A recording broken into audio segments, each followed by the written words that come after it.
Good morning, Raptor Freaks. Lexi out here, and it's Sunday morning. The Raptors are going to play again today against Phoenix Suns in Arizona. And, well, we want to get back on the winning side of things after getting robbed on Friday night in Denver. We got to play the Suns. The Suns played last night against the Bucks at home, and they lost to them. So they've been losing since we beat them in Toronto. They have not won a game since we beat them in Toronto on that Friday in that very important game where we turned things around. They turned things around the wrong way, and they have lost, I think, 4 straight now, 4 or 5 straight. So they're reeling. They're in bad shape. So I'd say this: they're going to be playing a second night of a back-to-back. So they played last night. They played the Bucks, who don't have Giannis, and lost to them. This is a really good game for us to win. You know, the Suns game in Phoenix could have been a daunting game for most of the season, but they're in a weakened state right now. They may be a little dangerous because they've been losing so much. They may have some get back where they want to come back and beat us because in some ways we were the ones who spun them out. But also at the same time, what can they do if we're playing at a certain level of excellence with our great starting five, the notorious BI3 with Barbecue Yak, and maybe they can't do nothing about it. We got to back ourselves. This will be the first night of 2 games in a row. Tomorrow, we're going to play the Jazz in Utah. Both of these games are very winnable, and they would go a really long way to helping the Raptors in their fight in the standings to claim an outright playoff spot. So very, very important games. The Utah game was always going to be kind of, very doable to get because Utah's been bad all year. But this Phoenix game is a lot more in our favor at this point because they are not good right now. Let's go look at the latest lineup news. Yes, today's jersey for the game tonight is the white jerseys with the red chevron. This is what they'll be rocking tonight. So call 5 and get your white and red chevron jersey on to color coordinate with the team if you want to be like superfan Nabatia. Yeah, that's what that guy's always doing. He goes to games here in Toronto. He's always matching the team, isn't he, at the end of the court line? Well, how's he know? NBA locker vision. That's where I'm looking to find this, just so y'all know. All right, let's get to the latest lineup news. Yeah, we had some news yesterday out of Raptors camp about Colin Murray-Boyles. And, well, he's been upgraded, guys. He's been upgraded to, I think, questionable for today. That's better than doubtful. Questionable is a little bit better. So the thumb injury is coming along. I would say this: if Colin is nearing a return, it will be for one of these 2 games that's going on today or tomorrow. And it may be he doesn't return today, but we do see him tomorrow against the Utah Jazz. This back-to-back's a little screwy for travel. I mean, traveling from Phoenix to Salt Lake City, is that a crazy commute? I don't know. I don't live on the West Coast. It seems like a far distance, but it is a flight, right? It's not a drive. AJ Lawson was sick on Friday night, and he wasn't available for the 905 in Rip City, but he did play yesterday. So he is, for some reason, day-to-day on the injury list here, but honestly, he's okay. I saw him play yesterday. He's fine. And, well, we're going to react to the loss to Rip City last night on this show. So we'll get to that in the right order of things. But, yeah, stay tuned for the stars of the game for a narrow loss to Rip City Remix, and I'll go over what happened there and why. Chucky Hepburn is still out too.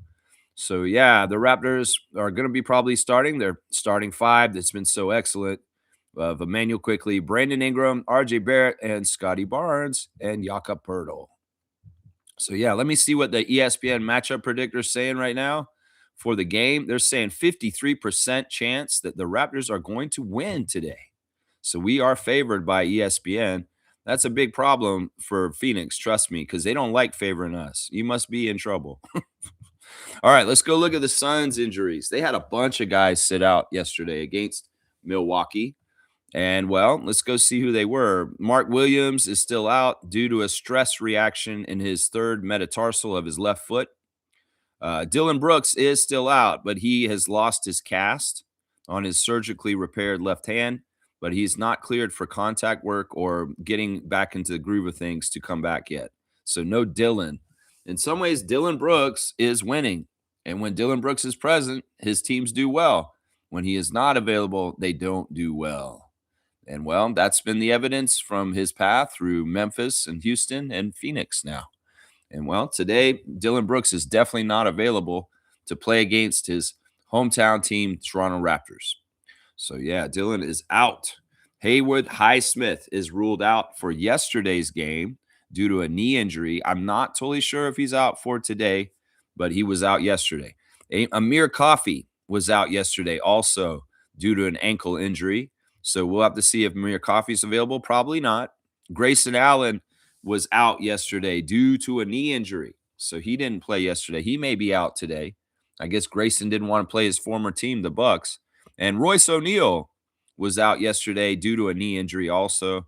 We'll see if those guys return. It could very well be that they're still out because they're still hurt. At least on my spreadsheet here, it's showing that Grayson Allen is still out. Royce O'Neal is day-to-day, so he may be showing up today.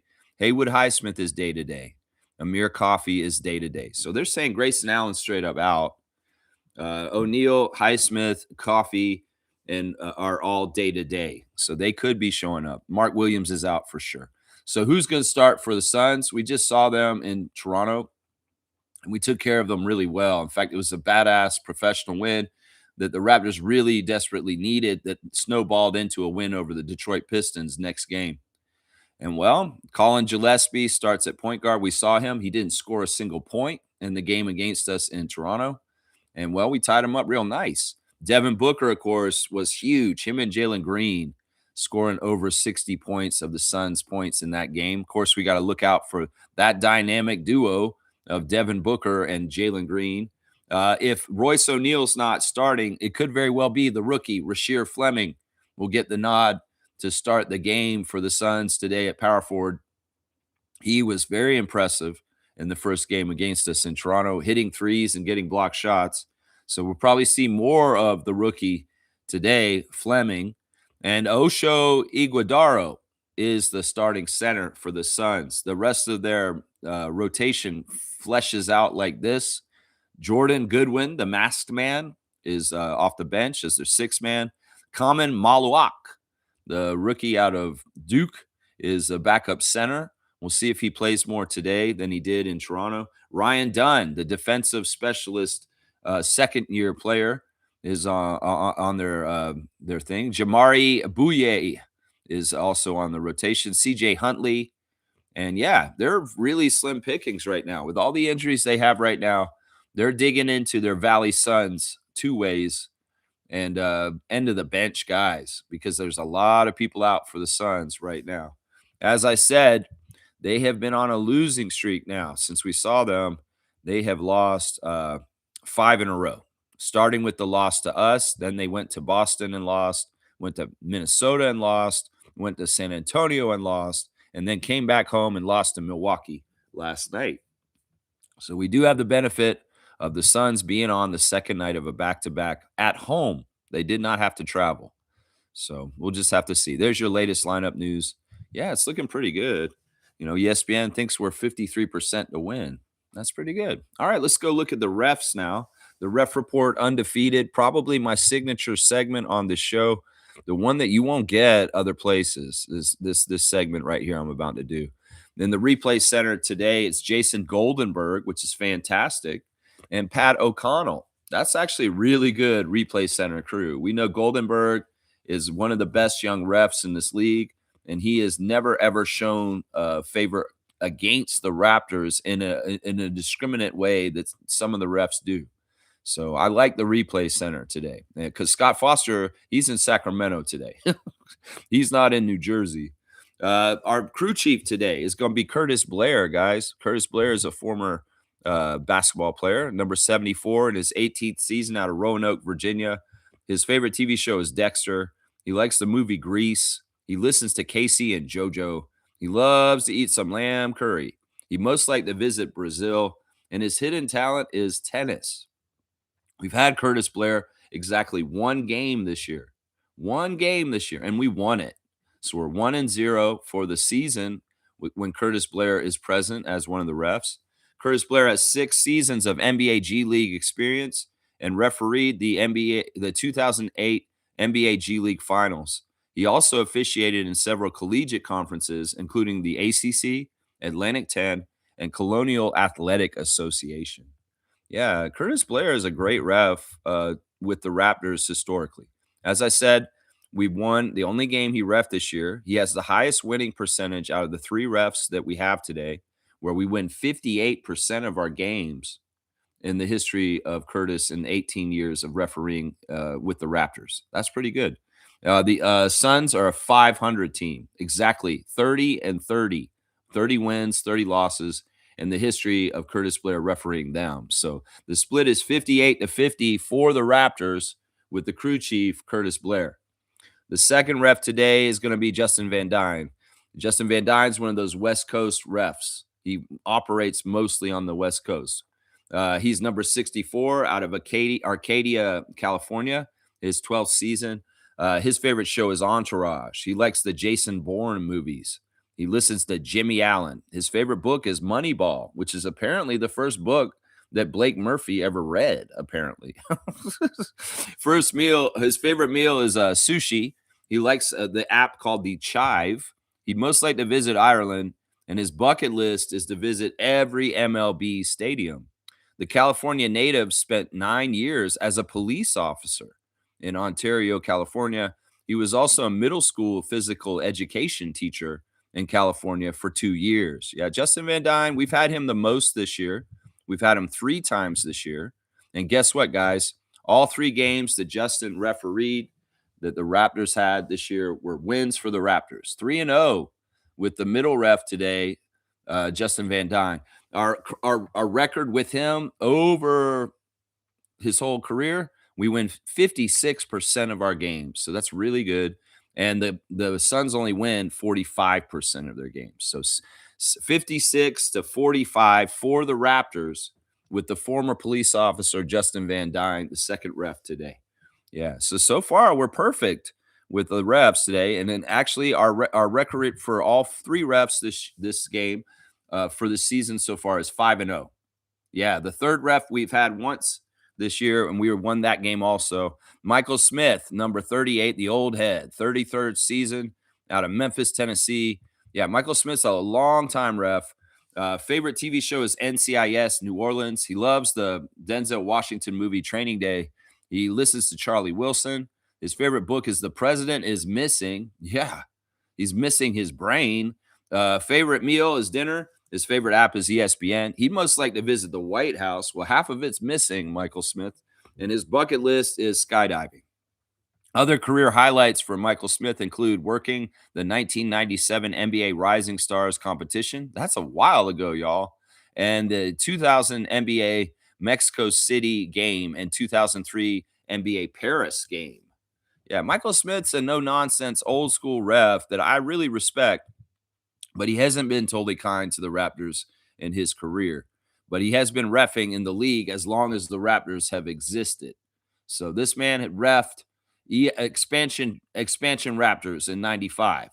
So he's been around. He's seen the whole history of the Raptors. We did win the first game this year that he reffed. We win 47% of our games historically, which is just below our franchise record. So he just slightly has added to more losing than winning in the history of the Raptors. So he's not the best ref today. And also the Suns record with him, he has his second best record with the team with the Suns. So 62% winning for Phoenix when Michael Smith is present. So 47-62 for the Phoenix Suns with 33-year ref, Michael Smith. Yeah, it's not a bad ref crew. I'm going to say that right now. That our record of 5-0 with these guys this season shows that these guys are not going to get in the way if we win. Curtis Blair is a good ref. He's a good ref. He used to play. He was actually drafted by the Rockets. And, he's a former player that understands a lot of things, and he's very fair. And I find Justin Van Dyne to be a very good, cordial diplomat on the court. He's often very much a mediator.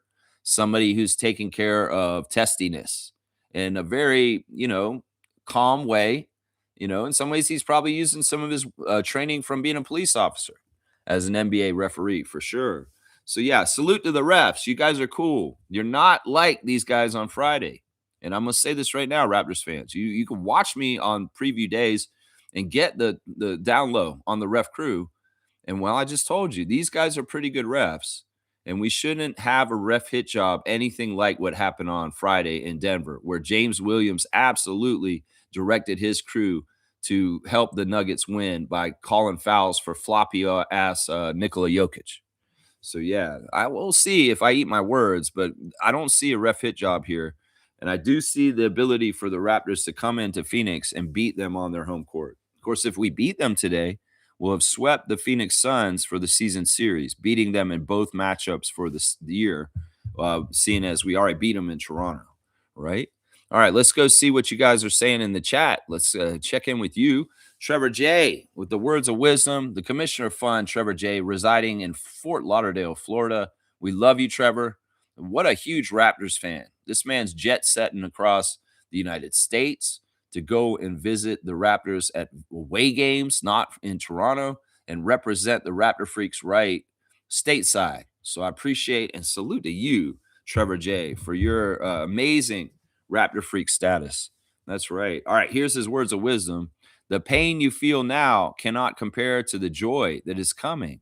No matter what you're going through, it won't last forever. God has a way for turning your hardest seasons into your greatest blessings. Yeah, this is amazing. They often say nothing worthwhile is easy. And well, you got to go through it sometimes to achieve certain things. To do hard things like make the NBA, you really got to do a whole lot for years and years and years. And there's no guarantee that your work would pay off.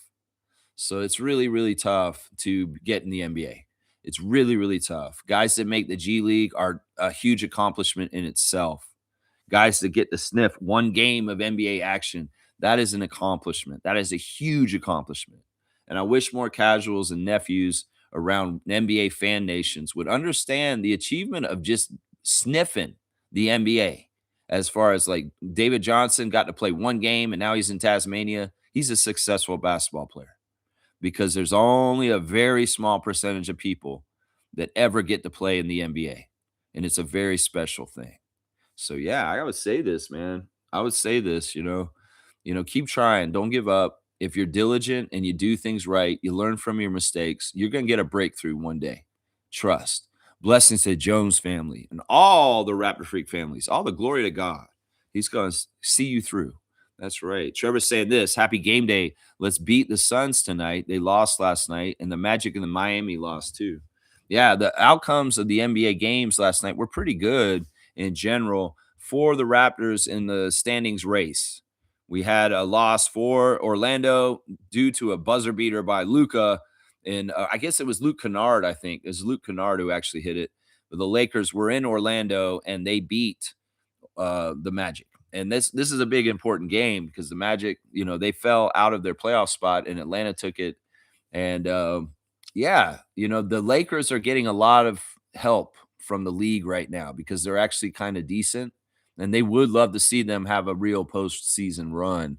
So we'll have to see. But yeah, good job, Lakers. Thank you for beating the Magic. Unfortunately, the Pelicans could not beat the Cavs last night, but that's not a surprise. The Hawks did beat the Warriors as the Warriors came into town in Atlanta last night, and that's why they're in the sixth spot just below us. But we have a full game ahead of them. We're 11 and a half back of Detroit, and they are 12 and a half back. So we have a full game lead over them, which is good. And if we can increase this lead over all of them, that'd be good. We actually have a one-game lead over Philly also because Philadelphia did win their game, and they are nipping at our heels. They beat Utah last night. Also, Miami lost a 1-point loss to the Houston Rockets.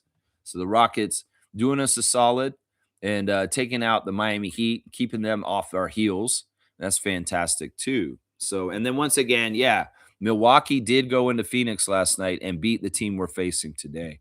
Yeah, I want to see this. Who was the guy who did the damage? I didn't really look at the highlights or anything. I should have scouted this. Oh, I see our guy Gary Trent Jr. got in off the bench and got 3 threes for 11 points to help them. He was a plus 13. Actually, he's the highest plus minus on the Milwaukee Bucks for last night. So in some ways, Gary Trent Jr. was the winning effect to help them beat the Suns. I'm not surprised by that. If I remember, Junior used to have good games against Phoenix when he was on the Raptors.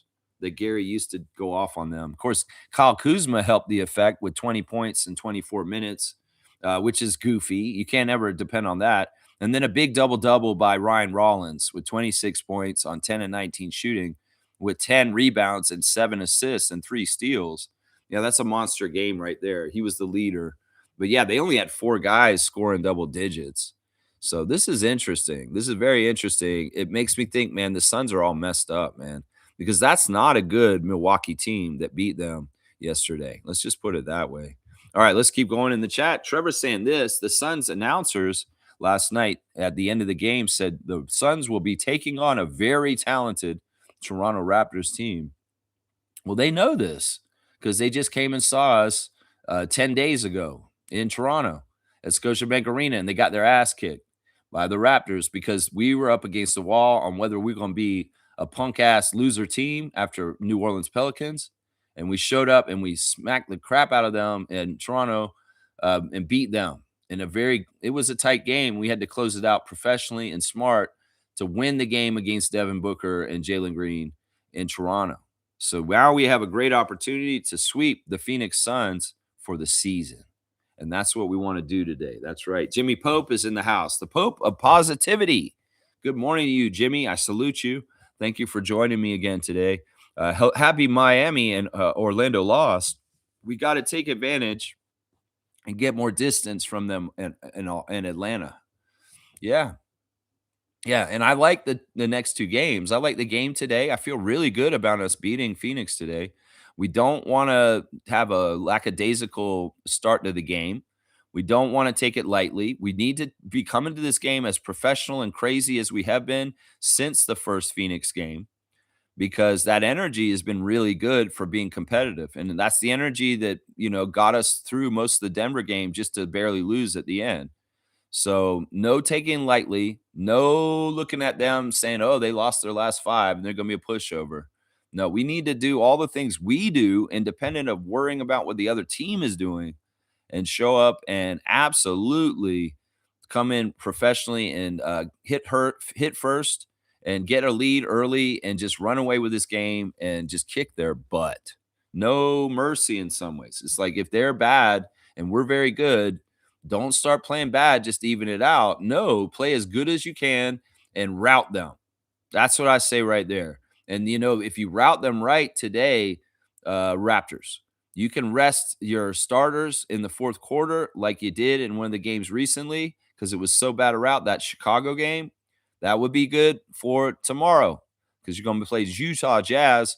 So in some ways, maybe your goal should be let's blow them out early, get a 20 to 30 point lead, and then let's get extended garbage time in the fourth quarter so that our main players can get a good rest because they're going to play tomorrow against Utah also. I think that's a good strategy right there. I like that strategy. Trevor J is saying that Open Gym with AJ Lawson was great yesterday. This was very interesting. This was very interesting to me. I loved it. We don't get a lot of 905 centric Open Gym episodes. So I was all for it. I liked seeing Andrew Jones talking to the team.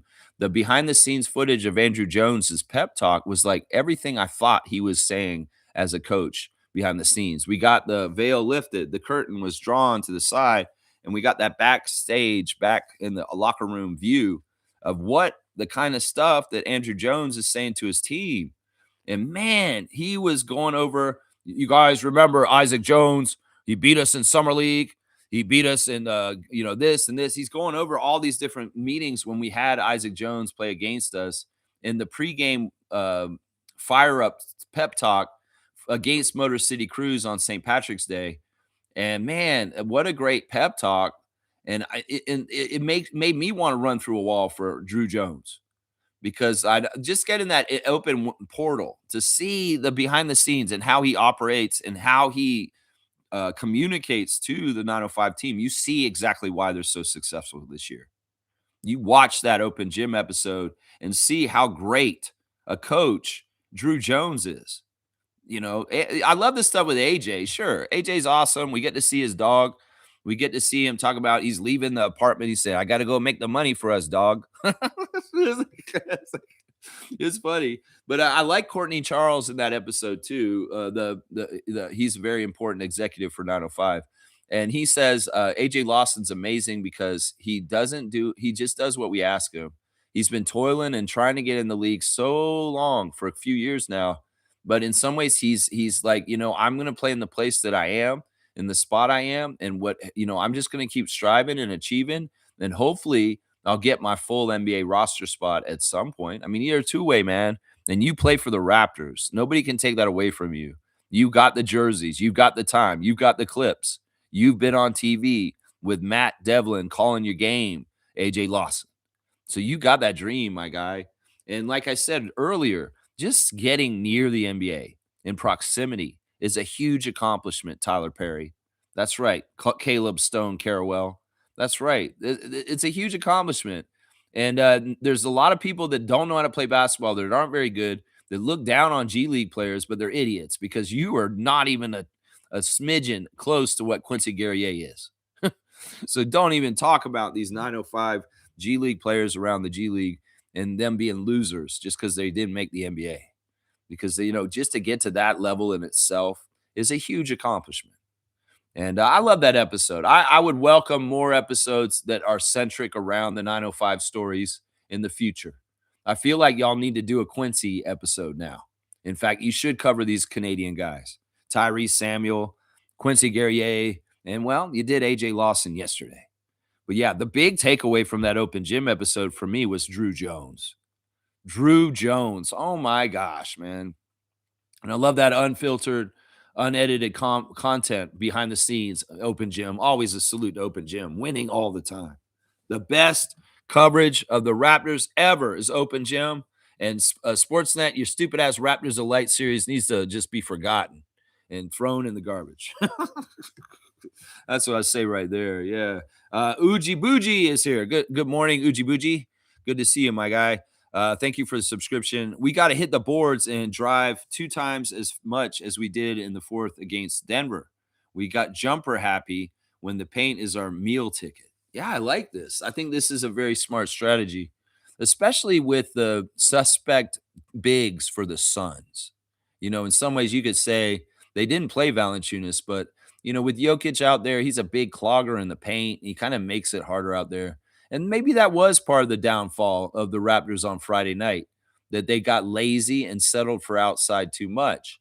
One of the big keys that they've done to be very successful closing games in their recent wins has been high percentage shots, not settling for outside shots, getting inside, Scotty getting really close, within 10 feet, little shots that are so easy. The same for Brandon. So, yeah, I think this is a great winning strategy for today. I think Uji Bougie is exactly right that, Ishidaro was, we did seek him out and hunt him the last time we played them, where he has, deficiencies. In certain ways, he's not a learned NBA player. He's a newer player, and he may not understand exactly how to play good defense in the NBA completely. So that is definitely a weak spot for the Suns going inside. And I think that if we look at the stats from the first game against the Suns, this was a big area that we did use it to our advantage. So, yeah, great first comment today, Uji Bougie. Let's see what else you're saying here. He's saying, I love Brandon and Scotty getting graceful fades, but when we jack two out of three-pointers and forget the paint, we lose the ability to get calls and start chirping the refs. When we play the paint, we excel. I totally agree with this. I don't like the league-wide trend towards the three-point shot. In some ways, we could say there's only a certain amount of really good three-point shooters in the league, and not all 30 teams are going to be fleshed out in their stock of these great three-point shooters. So why does every team have to do the same strategy? Just because Steph Curry came in the league and made the league a three-point oriented team league Does that mean everybody's got to do it? Because, the different personnel in the NBA have different skills. And in some ways, you look at your roster and you figure out your strengths from who your personnel are. And you should make your game plan to that. If Grady was hitting a shot, if we were focusing on battle more, if we were doing certain things to focus on the 3-point shot in certain ways, I would say, yeah, shoot as many threes as the Celtics and other teams like that. But to me, we're not a good 3-point shooting team, so it's just stupid. Like, why do we have to shoot all these threes? Is there a league rule by Adam Silver at this point that says, every team has to mandatory shoot 30 threes every game? To me, it's never made sense how much we've been attempting three-pointers, and I completely agree with this. I've always been kind of a post guy historically since I've been watching the NBA since I was a little kid. I always loved the post game. And I didn't like this period of the NBA in the 2010s where there was really a post game shrinking away, and it kind of was getting like put away because of the more important 3-point shot. And, the dying of the mid range shot right now is stupid too, to me. If you really think about the powers of basketball and how you adjust and you make adjustments to what they do, the mid range is important to have an out for your offensive choice when the other two are gone. A lot of teams, they just stack the paint against us because they know we can't shoot threes. And then the NBA is saying to everybody, but DeMar DeRozan and Brandon Ingram don't listen. You shouldn't shoot mid-range because it's analytically just stupid, because the analytics tell us it's like you might as well go all the way inside or take the outside shot. I don't believe in that crap. This is one of those instances where I say, because a lot of old heads are with me, the numbers are stupid. You can't just go on basketball and deciding basketball decisions just from analytics and numbers. You have to do the eye test. You have to do your own sensibilities about what wins in basketball. And sometimes the antidote for your struggles on offense and going stagnant is the mid-range, because that should be still there as an emergency door in case of fire. And it annoys me, because I do feel like there's such an overimportance on the 3-point shot, and that the inside people don't want to go inside, especially with us. Think about this, Uji Buji, is that, we don't get respect when we drive. So in some ways it trains our players not to want to drive and be lazy, because they go in there, they pay a physical price if they get in the lane. And Sky goes in there, he gets hacked. They don't give him a single free throw against Denver. And he's working hard and he's trying to go in there. That is a way to dissuade lazier players that don't want it as bad to not want to go inside anymore and just jack up easy threes. If your team does not get respect from the refs and does not get to the line when they go inside, they're going to have a proclivity to be lazy and shoot the shot outside. So I agree with everything you're saying, and I want to see this. And I want to see more mid-range too. Because fuck all this shit. Who makes the rules in the NBA about what teams are supposed to do? In some ways, be the outlaw, be the rebel, Darko, and go against the grain. And then that's where innovation is found. And you get on the next wave ahead of the other 29 NBA teams and have something going on here all of a sudden. It's like, whoa, what are they doing? They're not supposed to do that. They're supposed to make the 3-point more important. Yeah, but they're winning. Isn't that what we're supposed to be doing in this league, is just trying to win? Does it matter how we get there? Does the path for every one of the 30 NBA teams the same path? No, it's not. So, man, you're exactly right. And I'm with you on this, man. And the great thing is those players you named, they're versatile enough to do any of those levels of scoring. So it's in some ways up to them. That's right. Neil has come in as a nerd today. Good morning, Neil, the nerd. Good morning to you, my guy. Good to see you come in with your signature 3 emoticon. Welcome. And today it's Nerd Day. Let's go. Fiercey's here also. MJ holding it down for us here in Canada. We love you, Fiercey Salsera. Let's see. Good morning, fam, and happy game day. Great words of wisdom, Trevor. Let's win against Phoenix later. Contain the Booker Green combo. She's got 2 clamps for them. One for Booker and one for Green. Yeah. Jalen Green, the last time we played them, he impressed me. His development as a young player, it's been weird. I feel like at this point, being in Phoenix, he has to show some different maturity because he got traded. And, that's a shock to an NBA player. The knuckleheadedness of the Rockets before Fred VanVleet showed up was really bad for his early development. It just really was. That environment in Houston was not serious, and the very early seedlings of Jalen Green were kind of messed up because of the environment in the Rockets when he first got there. So it's interesting to see him on the Suns this year because he is a little bit more polished and mature, and but his game is still fundamentally one that I just don't respect. It's just a tough kind of game to win in the NBA with. It just is. But I want to give him credit still. Like I said after the game against them in Toronto, his offensive ability is really, really good. Is really, really good. And he should be respected as being a very potent, dangerous scorer for sure. Man, some of those shots he made from three in the Toronto game, wow, wow, he is something else. But yeah, it's a tall order. These two guys are premier offensive players in the NBA, and they can drop 30 on you in their sleep. So yeah, they're definitely going to be focal points for our defense, and we'll have to see who Scotty's going to be on more. He doesn't like guarding Jalen Green. I can tell. That's something that's interesting because in the first time we played them, Scotty was avoiding guarding Jalen Green. And I think it's, their history. They are best friends. They're very, very close friends. And, it could very well be that Scotty don't want to hear no crap from Jalen if he beats him one-on-one because he does have some ability to actually beat Scott one-on-one in one-on-one play because I'm sure they played each other a lot over the years. And Scotty knows that Jalen Green is somebody that he can't totally guard completely. And so I often see they're going to put RJ on him. And Scotty was very proud of RJ for guarding Devin Booker and Jalen Green because in some ways he don't want to guard Jalen Green. He probably want to guard Devin Booker, and he's interested in that. But I don't think he likes trying to guard Jalen Green for some reason. It may be a history between them and their friendship. Trevor's saying this, even the Nuggets coach, said we were a playoff team. Yeah, there was some very nice words by David Edelman after their win over us in the locker room and building up his own team, saying this is a very good team we just beat. And they're very good is what he said. Yeah, we did play at a very high level against the Denver Nuggets, and we told on ourselves about what is possible for how we should be holding our standards.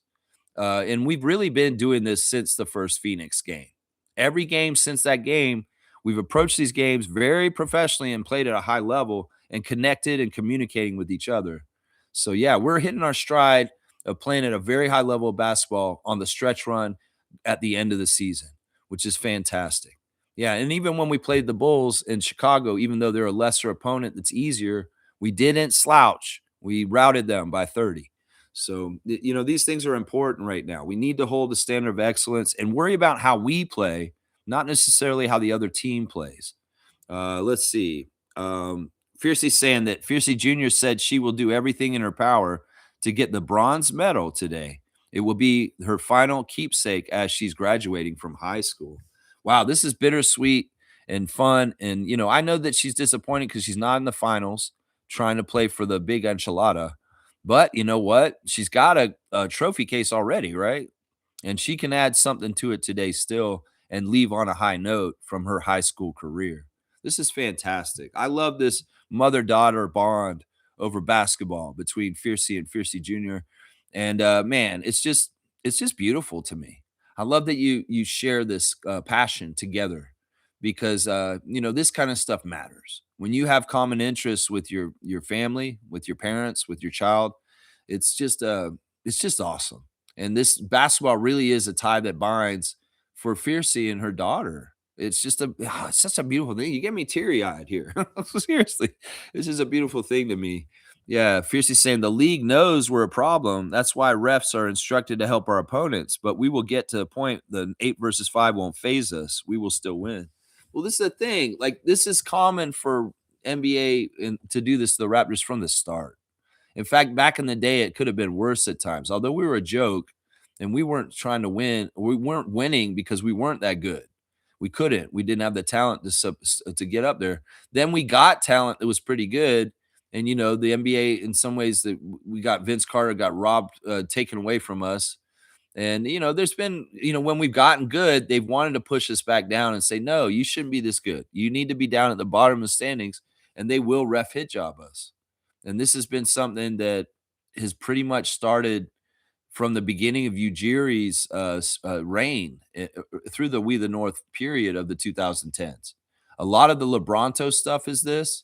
The stuff that happened with the sweeps with the Wizards and stuff like that before, there was very much ref favoritism for the other side, and we had to go against 8 versus 5 in the playoffs in a place that we weren't accustomed. And that's why that build up to the 2019 championship was not easy. But this is the thing, just like if you work out with your muscles, if you lift more weight, if you go further, if you do harder work because you have to go through more, like having to play 8 versus 5, you're going to build your muscles up stronger. And in some ways, you're going to be more better to compete. And it won't even matter if the refs are against you. You can still go out there and make your destiny and win games, even if the refs are calling against you. How do you do that? Well, the recipe is you have to play extremely ethical basketball. You cannot make any mistakes, and you have to execute at a high level also. Because if you do that, you're unfuckwithable by the NBA refs. They can't get you if you do it exactly right. And if you just undeniably win and get that game from them, even though their directive is to make you lose, well, that's like that Philadelphia overtime 1-point victory that I went to earlier this season, because that game was exactly like that. They did not want us to win that game, and we weren't having any other way. So we went and won that game against their will. So that's the thing. You build up that ability to go up against even stronger odds. Well, you're stronger for it.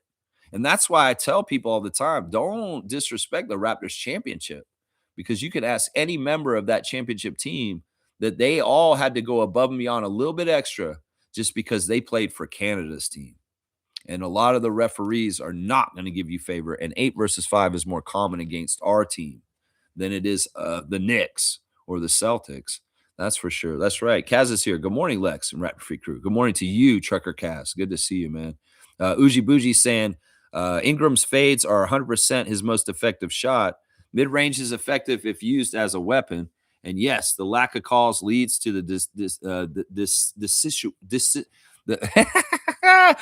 I'm not be able to say this. I know what you mean as far as they don't want to go in there because of the lack of calls. I still feel the way to defeat that is force the calls. Yeah, I like that too.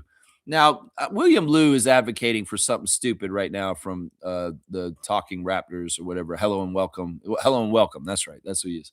He's telling Scotty that he thinks he needs to be more like Jokic and flail his arms and flop like that. Well, he's done stuff like this, William Liu.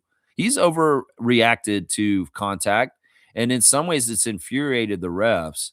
I think that you have to get an MVP before you can act like a wavy air doll that's at a mobile home park waving to the people on the road when you're driving by. To be able to get the license to do that kind of shit, to foul bait and get foul calls from the refs, I think you have to get to the highest level of success or be like a very high level all-star. Because Scotty can do this. He can flail his arms and make really loud noises and yell when he's getting fouled, and the refs ignore it. It's not because of that. It's because of who it is and whether they want to respect them or not. They're not going to do these calls for rookies. They're not going to do these calls for all-stars from Canada either, apparently, even though he's a two-time all-star and he should get these calls. So I don't know. I don't want Scott to play unethical basketball that's cheap like Jokic. I don't want him to be a foul baiter. But in some ways, some people are saying, well, you need to go do that. Go foul bait and get it. I wish they would call it just properly and just call it when they hear his arms getting smacked and stop, not getting him calls because of the Shaq effect. Yeah, Scotty's a very strong guy. And in some ways, he can weather physicality from the opposing team and not show any signs of it, just like Shaquille O'Neal. And Shaquille didn't get any calls either. And that was LeBron's point with that podcast with Steve Nash recently, is say, I see Scotty Barnes getting hit on fouls all the time, going to the basket. Y'all don't call it. But the same play, same kind of stuff. It's Tyrese Maxey for the Sixers. He's a smaller guy. He gets the calls. So it's tough, man. In some ways, Scotty's in a really weird position. Yeah, I agree with you. I think that they should be aggressive and try and get the line way more, do more of that kind of stuff like RJ does. But also at the same time, it gets frustrating because you may think that you're absolutely going to get the call, and there's silence, crickets. And these motherfuckers aren't respecting the fact that you just got hacked the hell out of and you didn't make your shot. My way of saying this is this, Uji Bushi. is make sure you execute, go down low, and make sure you get the basket because you can't depend on the whistle bailing you out. So go through the contact and just get the basket because you can't play for the whistle. They're not going to just give the whistle to you. They may sometimes. You'd be like, "Whoa, they did give me the whistle this time." And I'm actually going the line. Oh, wow, that they barely touched me. I'm not going to complain because they don't call it when I get hit hard, but they're going to put me on the line right now. I always feel like that's the best way to deal with it is just take care of what you can take care of. And that is being forceful and strong, playing through the contact, not caring if the whistle comes or not, and completing the basket, just making that fucking basket like a man, Scott, and going through everything and throwing it on their heads because we can't wait for the whistle. And well, if they give us the whistle, fantastic. Thank you. Finally. It's kind of like that, right? It's kind of like that. Nameless saying, so excited for the game tonight. You're excited, huh? All right. Well, let's do a segment. Why not? Let's do the straight goods on Canadian goods. We're playing the Suns today. So I'm going to do this again. Sunflower, Suns, Ontario Seed Company. It is the time of the year. We just started spring. And I want to encourage everybody, if you've never, ever had a green thumb, if you've never grown anything since elementary school and they made you put a little bean in a cup and you watched it for a couple weeks, that's how growing things works. Thank you, kindergarten teacher. Well, get back into it now. Seriously, y'all, grocery prices, the stupid war in Iran, driving up oil prices. Prices are going up. So how do you combat that? Go get your own seeds and grow your own food is what I'm saying.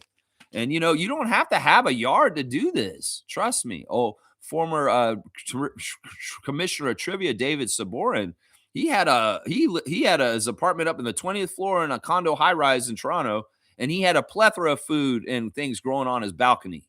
You can do this in urban settings in a small setting. You can get a micro grower and you can grow your own lettuce constantly. You can grow your own food in an apartment.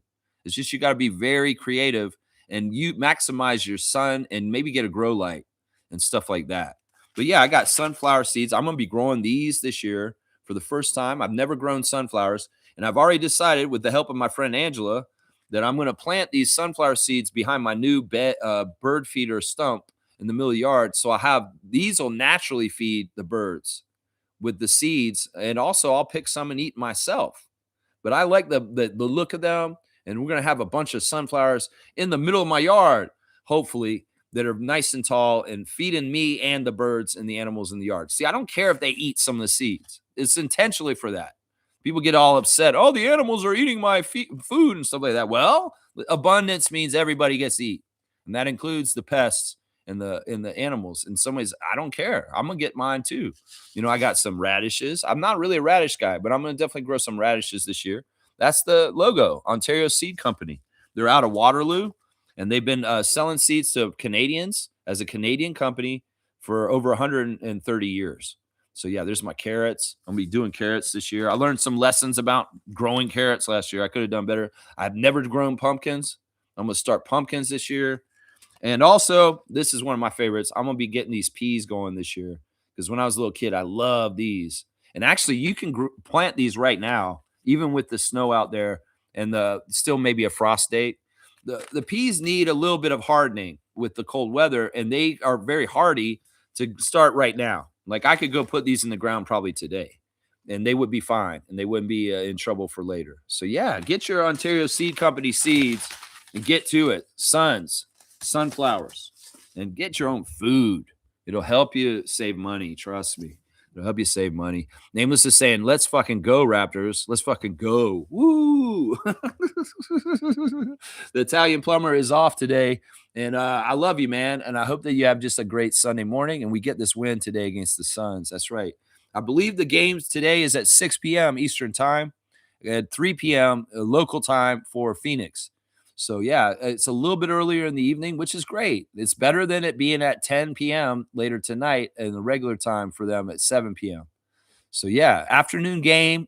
And also it's really good because they'll get the game done and they can travel to Utah faster and get to the next game tomorrow because it's an afternoon game. Yeah, G's saying this. We got this. Grab the boards, be aggressive in the paint, smother Booker and Green. Yeah, that sounds like good keys to the victory. Jack Armstrong and Alvin Williams. Maybe y'all can steal G's little bulletin points and put it on the broadcast today.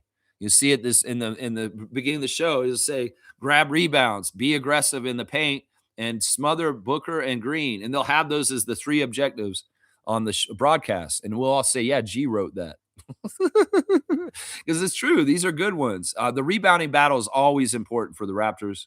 With Yaka healthy and available, that is something we should compete in every single game against every single opponent. I don't care who it is.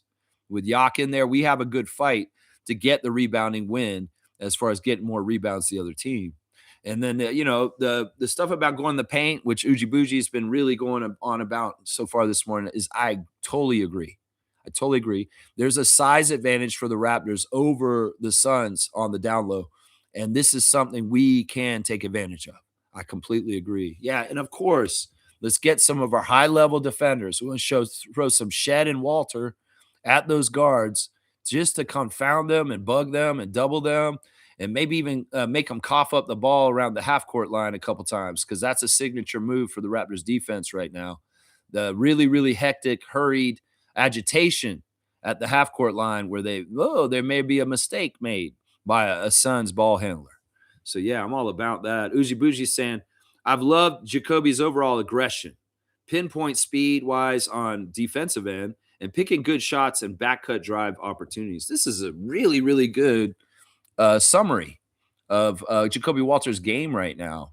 And I agree completely. At the beginning of the year, I had my feelings that this is what was going to happen.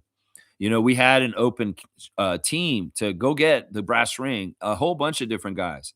Grady, Oshai, Battle, Jacoby, even Shed. Any of these guys could have gone and taken a bigger piece of the pie and shown more growth to get more responsibility. And Walter, I kind of had him tabbed before the season started that he was going to be the one that was going to come out in the end to be successful the most as far as carving a role and a really consistent role on our team in our rotation. And he has exactly done that. And it's a lot of what he's saying here. His aggression, it's a smart, measured aggression of when to go and when not to go at people, whether it's on defense or also move off ball, going to track rebounds and loose balls. Whenever they're out there, we see Jacoby heat seeking on them and going to get them and putting the effort in as far as the hustle. He may not be near where the loose ball is, but he's running like hell to go get it. And if he sees he's tracking a rebound off the backboard, he will run to go get it. And often he is one of the first people to go get it on the court. And I appreciate that kind of hustle and effort. That's aggression in some ways that we're talking about, And then, the defensive stuff has been fantastic. He's had such tough assignments. He gets a lot of the really hard guards, and this is something he puts as a priority. And the legacy of Anunoby and Scotty, these guys are defense first. And they're going to build their defensive identities and the way they play on defense first. And then the offensive stuff is the second thought. It's the stuff that, Anunoby's been adding more and more over the years since he really got his defensive stuff down. And Scotty's the same way on the down low. In some ways, yeah, we want Scotty to go get a 40-point game. We want him to be a dominant scorer, but he's still kind of learning his defensive game to the point where he feels solid with it. You could think maybe about OG in the way that he came about things in his transformation over the years as a player, that, there may be in the next couple of years, Scotty gets more aggressive on offense because he feels more comfortable with his defensive game being very consistent. And Jacoby's building his game from the defensive side, and the offensive side comes after. But the thing I love about Jacoby right now is that you can tell he's worked so hard on his three-point shot because his form is really good. He's really consistent in money when he's open like that. And we saw it in the last game when he shot 4 for 5 from three.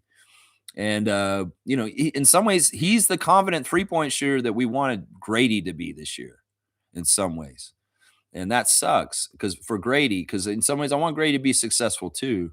But, man, Jacoby has really been that guy. You're absolutely right, Uji Buji. Absolutely right, man. But in some ways I had put a tab on him at the beginning of the year. I'm like, I think Walter's going to be the dude who's going to wow us all, just because in some ways he goes about it with the right energy. Garrett Temple calls him an old soul. In some ways, there's a very throwback kind of energy to Jacoby Walter as far as his professionalism as an NBA player. There's certain levels of respect and understanding to the history and the whole aura of the game that Walter gets. And I don't know if all the young players that come in the league actually get this shit. Jimmy's saying Jacoby is awesome, and plus he plays good defense. He really, really does play good defense. And that combo of him and Shed, they're really tight. They're like best friends.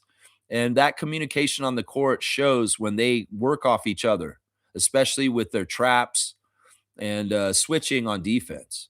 There's a lot of really good communication between those two guys and a lot of familiarity that's valuable. Isaac Campbell's got a emoticon parade. He's got some carrots. He's got some peas too. He's got the sunflowers. He's got the beet. He's got tomatoes, it looks like, or beans. Those are beans. Yeah. Sprout. Yeah. So you're trying to mimic my seed packages. That's funny. Fiercely saying carrots and pumpkins and peas. No radish emoji yet, but yeah. Actually, I think Isaac found the radish. It's there. My mom grew grapes, basil, peas, etc. But rodents and squirrels have a feast. Yeah. The squirrels attacked my bird feeder last night. I just came out here this morning and I seen they found my bird feeder finally and they wrecked it. And I'm mad at them. But in some ways, I have a new system for my bird feeder this year. Ha ha ha, squirrels! And I'm gonna outsmart you this year. Watch. Yeah, I got something really good. I figured out, and I'm gonna do it. And they're not gonna be messing with my bird feeder after that. That's right. That's right. So yeah. All right. Let's see. Pete is here. Good morning to Pete. Welcome and thank you for the subscription to the show. Pete 34 PE. Raptors need seed 5. Yeah, I got lots of seeds here, but I agree. I kind of want seed 4. I'm not gonna lie. If there is a somehow, some way, like the Raptors are supercharged right now with a really, really good energy, and I feel like they could beat any team right now. In some ways, they should have beat Denver. If things had been on the up and up, we would have won that game against Denver on Friday, and we'd still have our win streak right now. I feel like if we win most of our games going out, there is an outside chance that we can still catch the Cavaliers and get into the 4th seed and have home court advantage in the first round against probably the Cavaliers. So I'm not giving up on that. And then on the down low, I'll bet you the Raptors and Darko are thinking about this and saying, we could still catch Cleveland and we could still get home court advantage in the first round in the 4th seed. So, yeah, I like that you want the 5th seed at least, Pete. I'm with you on that. But you know what? If they can do it, what if we got the 4th? A lot of people are predicting that they want us in the play-in because they hate us. But I would love to just go the other way and prove them wrong and actually get 4th place. Because one of the things I said at the beginning of the year, actually I said it last summer before the season even started, the Raptors are a top 4 Eastern team this year. And I said that, and I was looking real good for most of the season. And now them being 5th, 6th, 7th, and kind of bouncing around in there, I'd like them to go back and make my prediction right. Because it sounds real good when you say the Raptors are going to be the 4th seed in the Eastern Conference when everybody else is saying they're not even going to make the playoffs or they're a play-in team in all their predictions last summer. So, yeah, I knew Brandon was an uptick, and I knew they were going to be like this and be one of the top Eastern teams, but nobody else wanted to believe it. Well, we were talking about it here way ahead of everybody else. So we weren't caught by surprise when the Raptors were the 3rd best team for part of the season this year. Yeah, we weren't caught by surprise by that. Thanks again, Pete, for the subscription. Let's see. Fiercely saying next season will be defining for Grady. Hoping he works hard in the offseason, he has to show evolution. Yeah. Yeah, Batista and Randy Orton. Yeah. Yeah, it's true. It's true. In some ways, he can see the writing on the wall. If he thought the NBA was easy, well, he's found out the reality. And in some ways, this is a sink or swim league. And if he doesn't start swimming with his 3-point shot, it's going to be in trouble. Like I said, some people have said recently, maybe he needs a change of scenery to get it out of the mud. I mean, you could say Grady could be a good NBA player on a bad team, but he may not be a good NBA player on a good team. That could be part of it here because we were a bad team last year and he could start for us, and he could get minutes and get a lot of stats, but it was on a bad team that wasn't winning a whole lot. So it's like, what is it, Grady? In some ways, you got to think about it yourself. Do you want to mold yourself as a role player on a very good team where you have a chance to be going for Larry Bryan, or do you want to be a really top dog on a shitty team that's only going to win like 20 games a season? Because that may be what you're looking at. Maybe Utah Jazz wants you, and you can go there and play a lot. I mean, Svi Mihalik plays a lot for them right now. So it's like you could be on the Jazz and maybe average almost 20 points, but you ain't going to win any games. What do you want, Grady? Do you want to be on a shitty team and be the man and never win and just be somebody who just gets forgotten in the history of the NBA? Or do you want to go for glory and on the chance that you could be a champion, a role player on a championship team? That's in some ways, that's some of the stuff he should be thinking about right now. And well, if he wants to make himself valuable to the Raptors, he needs to get it out of the mud. Let's just put it that way. Because in some ways, a lot of the plans that Masai and Bobby had for Grady when they drafted him, well, they have to be altered and changed a little bit because his trajectory is switched this year. And in some ways, we're trying to just kind of make the best of what's left and what's going on here. I don't know. He has to work really hard this offseason. That's absolutely the truth. In some ways, this offseason may be make or break for Grady Dick. Let's just put it that way. Uji Bougie is saying Grady has so much upside, but his defensive strength needs to improve. And sadly, I feel he gets affected by a bad shooting slump almost more. You know what it is? It's weird because in his first couple years, he was unaffected by this. He very much was in the Emmanuel Quickly. I have a short memory. I don't care if I missed all these shots. I'm going to take the next one and keep shooting. But he lies at this point if he says that shit doesn't affect him because in some ways he's scared. And it's a natural thing to be that solidly confident and kind of in some ways delusional, saying, "Oh, I'm not doing that bad. I can keep shooting and it's fine." It's tough to do. You kind of have to be detached from reality and kind of like lying to yourself to a degree just to get you back in the right place. But Grady is in his head. You can tell. The problem with Grady is he's getting hunted. The other teams know that he has defensive liabilities and they take it to him. And that's the thing. If he's going to get hunted on the defensive end and then on the offensive end, he's getting open 3 looks and he's not making them, he's absolutely a detriment. And he's not adding on either side. So that's a thing. You could be a defensive liability like Luka Doncic, but if you're making up for it with 61 points and shooting the lights out, people will put up with you being a shitty defender. But if you're not giving anything on that end, the other end, and you're a shitty defender, you're fucked. You're fucked. And that's a lot of it, what it is right here, man. The thing I thought when I scouted Grady out of Kansas was this kid has a kid's body. He does not have a man's body. And going into the man's league, he's going to get exposed. And that's why I had recommended to the Raptors during his draft class, do not draft Grady Dick. That's officially my word on this. I said, do not draft him. I don't think his body is going to be okay in the NBA. He's so young. He looked like a 16-year-old, like Darko said, when he showed up on the Raptors as a rookie. In some ways, we could have thought maybe his body could be conditioned into being bulked up, and he has. He's put a lot of work into it. He did get stronger, but there's also certain limits to certain guys' body frames getting bulked up when their metabolism's a certain way too. He in the NBA is such a grind and so much energy is expended. You're going to lose weight and be a skinny little dude by the end of the season, even if you're eating like a horse and working out like crazy, because you're just burning so many calories, running so much.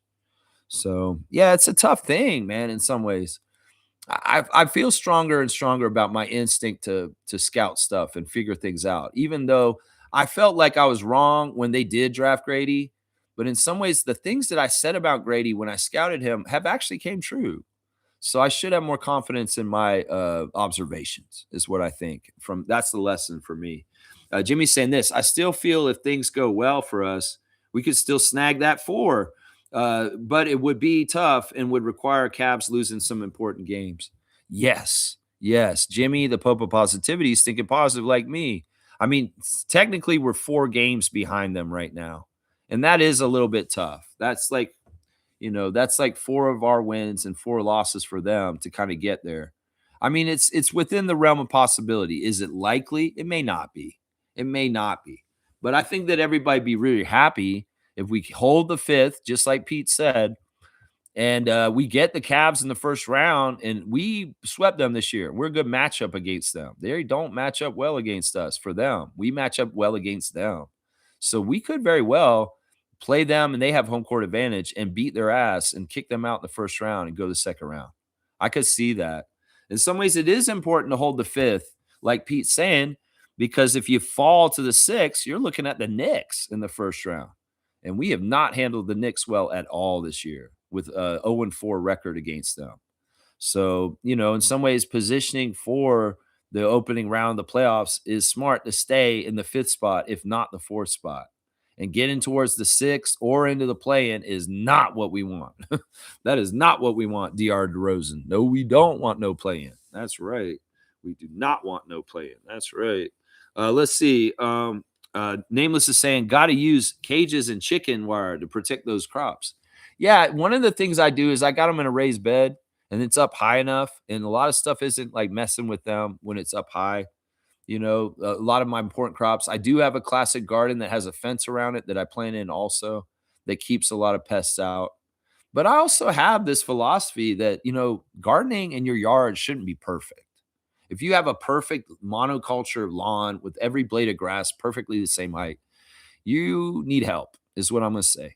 Because honestly, nature is not supposed to be controlled like that. If you really want nature to be healthy, biodiversity is a must. That's why a regular lawn and caring about just a lawn is stupid. I love moss. I love weeds. They're not even really weeds, they're natural plants that grow in your yard.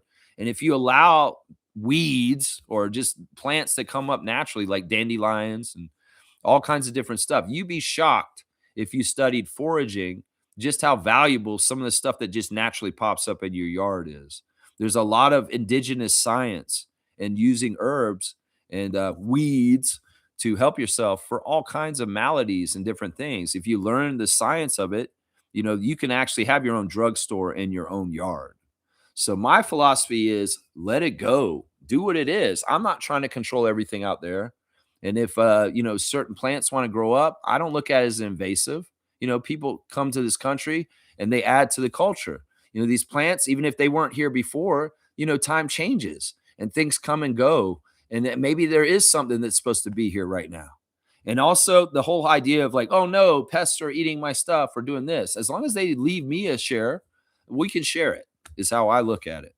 So, I mean, some people are so crazy about their lawns, crazy about manicuring it and having it so perfect that they absolutely are destroying biodiversity in the natural realm of nature. So that's the ideals of permaculture, which I very strongly support. I encourage everybody to learn more about permaculture, because in some ways permaculture may be a very strong entity that helps us in the dark times that may be possibly coming ahead. As far as like, you don't go against nature, you work with it. And what is naturally occurring in your yard, you may want to force against it, but that's not the right move. You should go with it and look at where you can utilize the natural nature setting to your advantage. That's the whole idea of permaculture. It's amazing. It's going to save the world, guys. So yeah, I'm getting more and more into growing stuff and learning about permaculture as I get older right now. It's really, really good stuff. Let's see. Fiercely saying this: when Jacoby was injured at Summer League, hang on, it jumped ahead. Lex called DHM an enigma. Who? What? DHM? Who's that? I don't even know who that is. Enigma, and it was eager to see how he would contribute. Look at him a few years in. He's doing amazing. Called him? Is that what you were trying to say? Him? Called him. You hit a couple extra buttons, I'm guessing. Yeah, the eight's next to the I. I called him an enigma. Yeah, I mean, I thought that he had a really weird aura. Like I can read people's auras to a degree. And I felt like he had a very old kind of energy to him that was very like good. Because look, I like young people that respect the history and the past. Young players that know the history of the NBA, I respect more. The fact that Fred VanVleet listens to SOS Band, I respect that more. The people that actually know, history of stuff and understand it, and in some ways add to that history on top of it, they really respect it. There's so many people that don't do that research or find that stuff out, and I could tell Jacoby's one of those guys. Yeah, I mean, I think it was partly his style. I think it was also his flippy hair in his rookie season.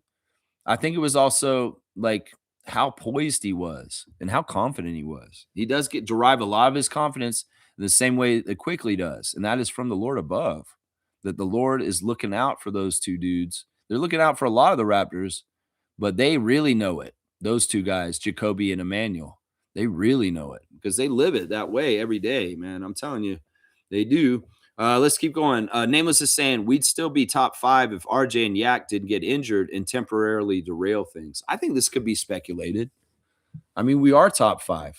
We're a 5th seed right now, but we could have been in the home court advantage side of the top 4 of the East. That may be very well true. There's a lot of games we've lost this year that I want back, and it could have changed our record drastically for sure. Jimmy's saying Darko definitely has some sicko plays written up for the playoffs that he's been hiding. Somebody's trying to say that he doesn't, but I think they're full of shit because I've heard otherwise. Apparently Samson Folk talked to Raptors coaches and they found out that Darko doesn't have like any specific crazy plans that he's come up. I think that's lies. I think they're lying because I've also heard Darko talk about the phone book of plays that he has. Like he has a reference book that's like this big of all kinds of different basketball plays that he can go and dig ones up. So it goes to what Jimmy's saying and not what Samson's saying. Because he was trying to say, oh, the Raptors assistant coaches say Darko has nothing up his sleeve. Maybe they were saying that to lie to y'all. Because I heard he has a phone book encyclopedia full of plays. And we know that, if Nick Nurse is going to pull out a box and one, who knows what Darko will pull out. Seriously. Seriously. Nameless saying this, 2 huge blows, bigger than most casuals care to acknowledge. If people don't realize how significant both those players' contributions to winning is, well, they are just morons. Yeah, RJ and Jakob add up to winning. And when they're in our lineup, we have a better chance to win. When they're out, we have a harder time winning. This is just pure facts. Pure facts. Kareem Thomas is here. Good morning to our 3-time dunk champion and the butt dialer. Kareem Thomas holding it down for us in Mississauga. Doesn't 4 and 5 play each other? Yeah. Yeah, we would play Cleveland as it is right now in the first round, and they'd have home court. Anyways, the way we played against Denver was top notch. We beat Denver's starting 5 in all major categories, points, rebounds, and assists. If we can carry this type of momentum, we might be red hot coming playoff time and not be looking at first round knockout. Well, I like the buzz around the NBA at this point, and a lot of the experts, the other coaches, and the broadcast teams are saying they're giving us a lot of credit, and they are saying stuff like, I wouldn't want to play them in the first round. And yeah, so I agree with this. And it really is that we're showing an excellence. When we've lost a lot of the top teams and had fourth quarter collapses during that period of time, maybe some Raptors fans think that's still who we are because they don't keep up to date with the team on a day-to-day basis. That could have been like speculating, oh, the Raptors are frauds. The Raptors are not a team that's going to do anything this postseason, obviously, because look, they can't even win in the regular season. They fumble fourth quarters so often. But this is not the case at this point. Maybe some casuals and nephews who aren't keeping up to date, like the Raptor Freaks do every single day, 9:30. They may be thinking that the Raptors are still bad at closing games, but that has been proven untrue in the last week. And we are going to prove it again. They could try and say Denver was a proof of that, but that's not what that happened. That's not what happened on Friday. It wasn't the Raptors fumbled in the fourth quarter. There was a very malicious 8 versus 5 going on there. Very malicious. That's right. Yeah, I agree with this, Kareem. I think you're right. And the speculation for us in the playoffs has gotten a lot better in the last week. That's for sure. And you don't care about their opinions anyway. All right, that's good, Nameless. That's the same as Darko. You don't care about a lot of people's opinions. It's hilarious what he said the other day. Jimmy's saying Grady's archetype can survive in the NBA given one thing. He actually makes his shots. Yeah. Yes. That's it exactly. And that's it exactly. Your contract is on the fact that you are a 3-point shooter, Grady. And well, you're not that this year. So that's why you're so lost. You got to get back to your fundamentals, and that is being a not lights out 3-point shooter. And I don't know, man. Battle. Don't talk to Grady if he's like that because you can get that too. No, man. You just go make your shots. Just y'all make your shots, is what I'm saying. Uji Bougie saying, I agree with Nameless. RJ's injury especially tanked the offensive disposition. Yak is needed for the boards and passing accuracy. When we was slowed down, it was a detriment, but full speed is golden. Yeah, RJ really is the straw that stirs the drink on our offense, literally. Like the way he moves around in motion off ball, he's like stirring our offense. And then he's such a great transition player. He's very aggressive to get the ball up the court fast. And that's what Uji Buji's talking about right there with being slowed down. Yeah, when we stagnate on offense when RJ was out with his knee injury, I was just like, man, we need RJ so bad because this is a spot where he would find a way to get a bucket somehow, some way, whether it's a three or him going in the lane or being aggressive with his left arm, going at the basket. It's so true. And then it's kind of interesting. The offensive stir is RJ, and then the defensive presence of excellence is Jakob. So it's like we're at detriment in rebounding and rim protection when Pirtle is not available. So they really are, in some ways we can also say the underratedness of Pirtle on offense as a high post hub and a passer and screener and helping our guys get better open shots helps on the offense. And then we could even make a case that RJ's improved on defense, that he's such an aggressive defender right now that we missed him on defense too, to an extent. But really the offensive side for RJ and more the defensive side for Yak, but definitely offensive stuff from Yak that we needed too, right? We see it in quickly as soon as Yak comes back, quickly wakes up and his numbers go up. Yeah. Nameless is saying all you have to do is watch the games to know how important RJ and Yak are. Not that complicated. Yeah. Watch with your own eyes and don't let ESPN or Bleacher Report or even our own broadcasters here tell you what to think. You can watch it with your own eyes and you can see for yourself. That's it right there. Yeah. Smooth's here. Good morning to Reggie, Raptor Freak Trivia Champion. Sticking to my 45-37 prediction, not ready to commit to a first round upset of any of the Knicks, Cavs, or Celtics. Yeah, I don't feel good about the Atlantic Division teams, but I feel good against Cavs. And even with the addition of James Harden, I feel like in some ways, I don't know if that's a win trade because Darius Garland was a certain kind of player for them. Either way, we'll find out possibly in the first round of the playoffs if we're matched up with the Cavs like we have been most of the last couple months. So we'll have to see. We'll have to see. Yeah, I like your prediction. 45 wins. Well, that makes us above 500, and that gives us 15 more wins than we won last year. So to do that, we have to win 6 of our last games to get to that mark. I think we can go higher. I think we can. We win today and tomorrow, we're at 41, and then we only have to win 4 more games, and we've got a lot of games still after that. So we'll see. Maybe we can rise that a little bit more, Reggie, as we win more in the next few games. I'm even feeling good about the Clippers game this week. If we go in at the Clippers with the right energy and take care of business the right way, we could embarrass them because we know they're an old team and sometimes they don't like working hard. And if the Raptors want to work hard and outwork them and play better together as a team, we can beat the Clippers in their home arena this week. I can see this. Yeah. Yeah. Jimmy's saying this. Cavs have a potentially rough 3 games that could go our way. Magic and Heat 2 times in a row coming new.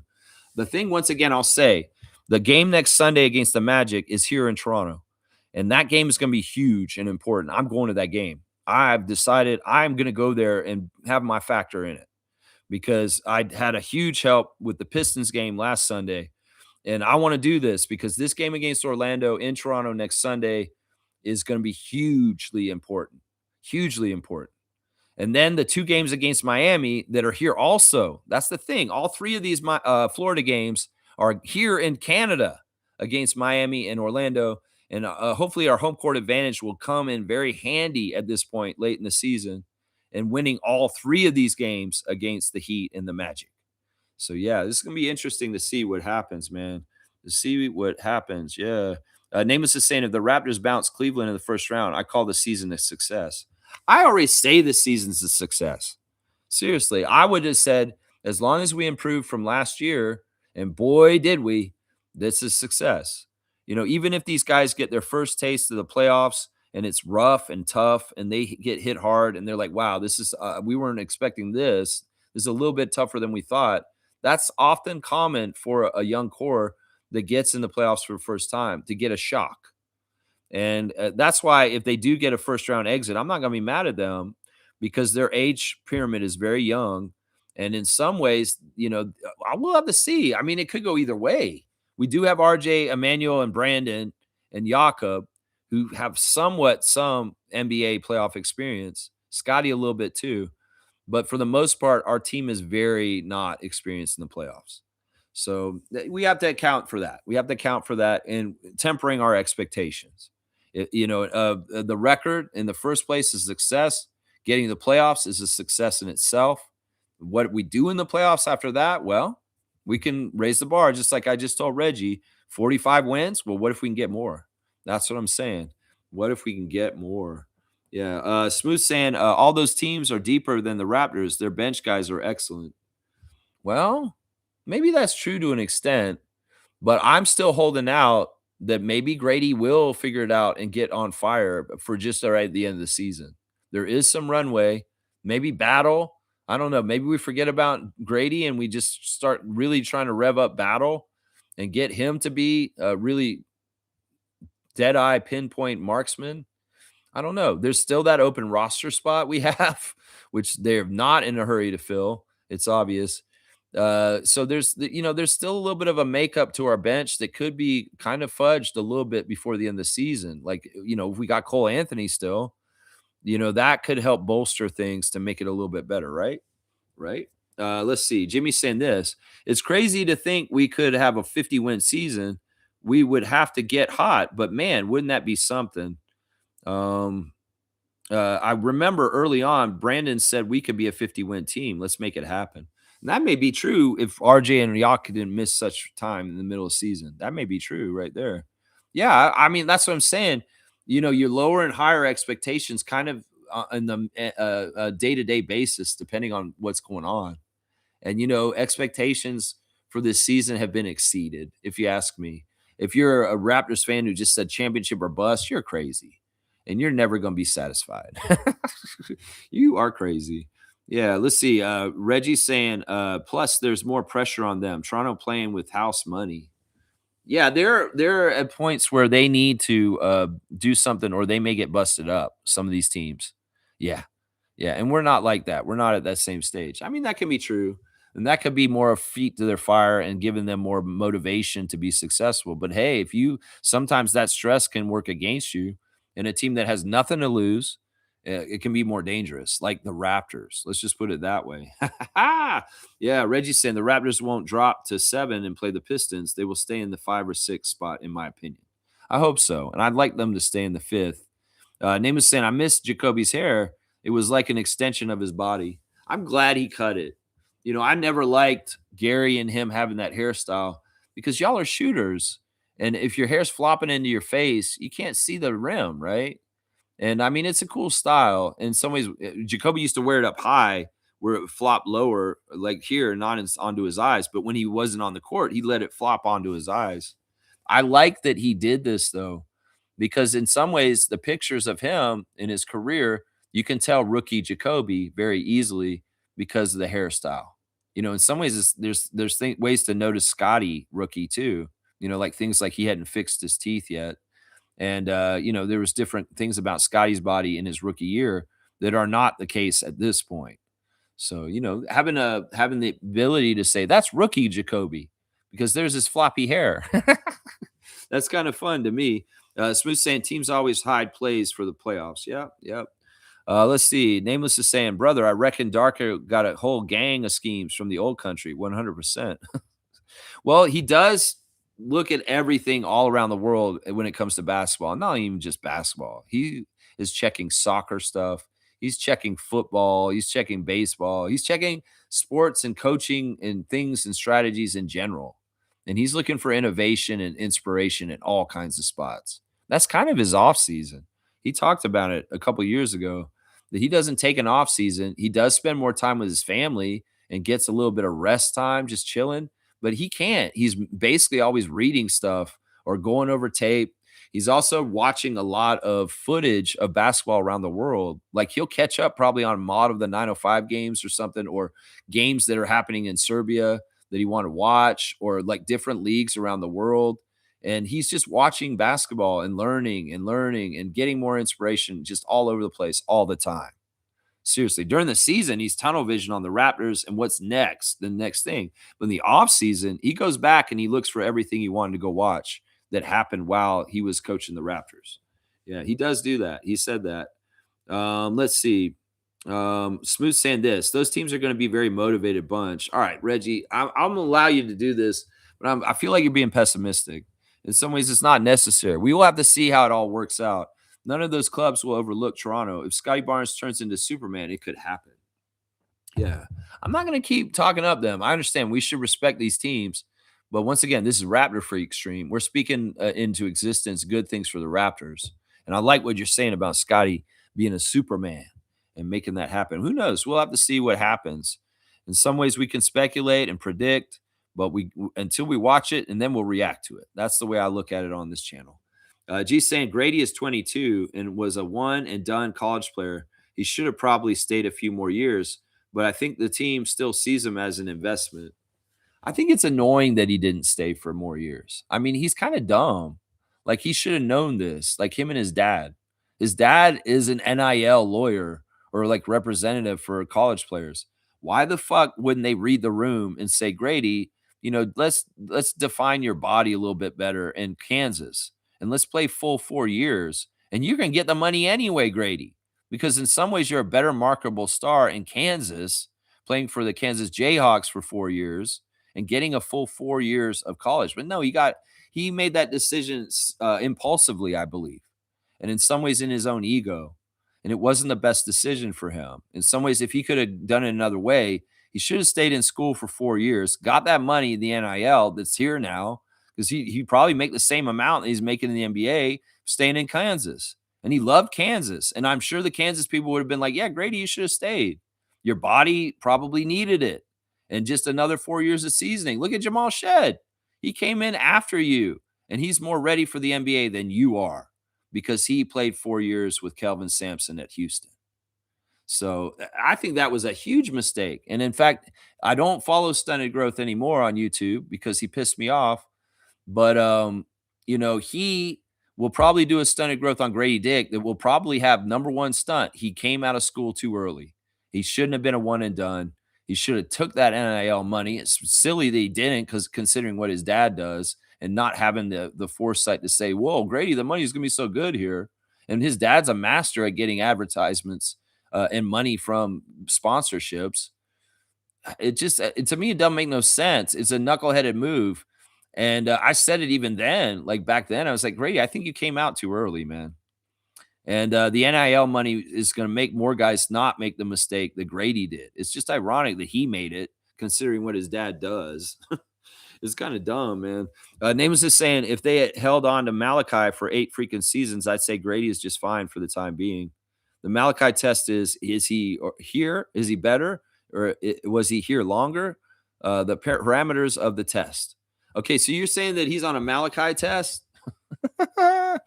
Oh, man. I think Malachi got 4 years of trial and error. He got 4 years. Now, Grady's not the same as Malachi because in some ways he had one very successful year, his second year. He's had a first year that he had a half of a good year. The first half of his rookie year was bad. And then his second year was pretty good, but he was starting. He was getting a lot of minutes. Now this year has been a total trash heap. Yeah, Malachi was weird. Like he had a little bit of times where he was kind of okay, but it was never for like a whole season, or like it was maybe for just a few games he was good. And he never really came around in any kind of way. And now he's a hero in Turkey and he plays for the Turkish national team. He does. He's joined the Turkish national team. And in Olympic and FIBA events, Malachi Flynn's now going to be the star for the national team of Turkey. So that's kind of interesting. No, I mean, I get what you're trying to say. We're going to give Flynn this amount of time. We might as well give Dick this amount of time.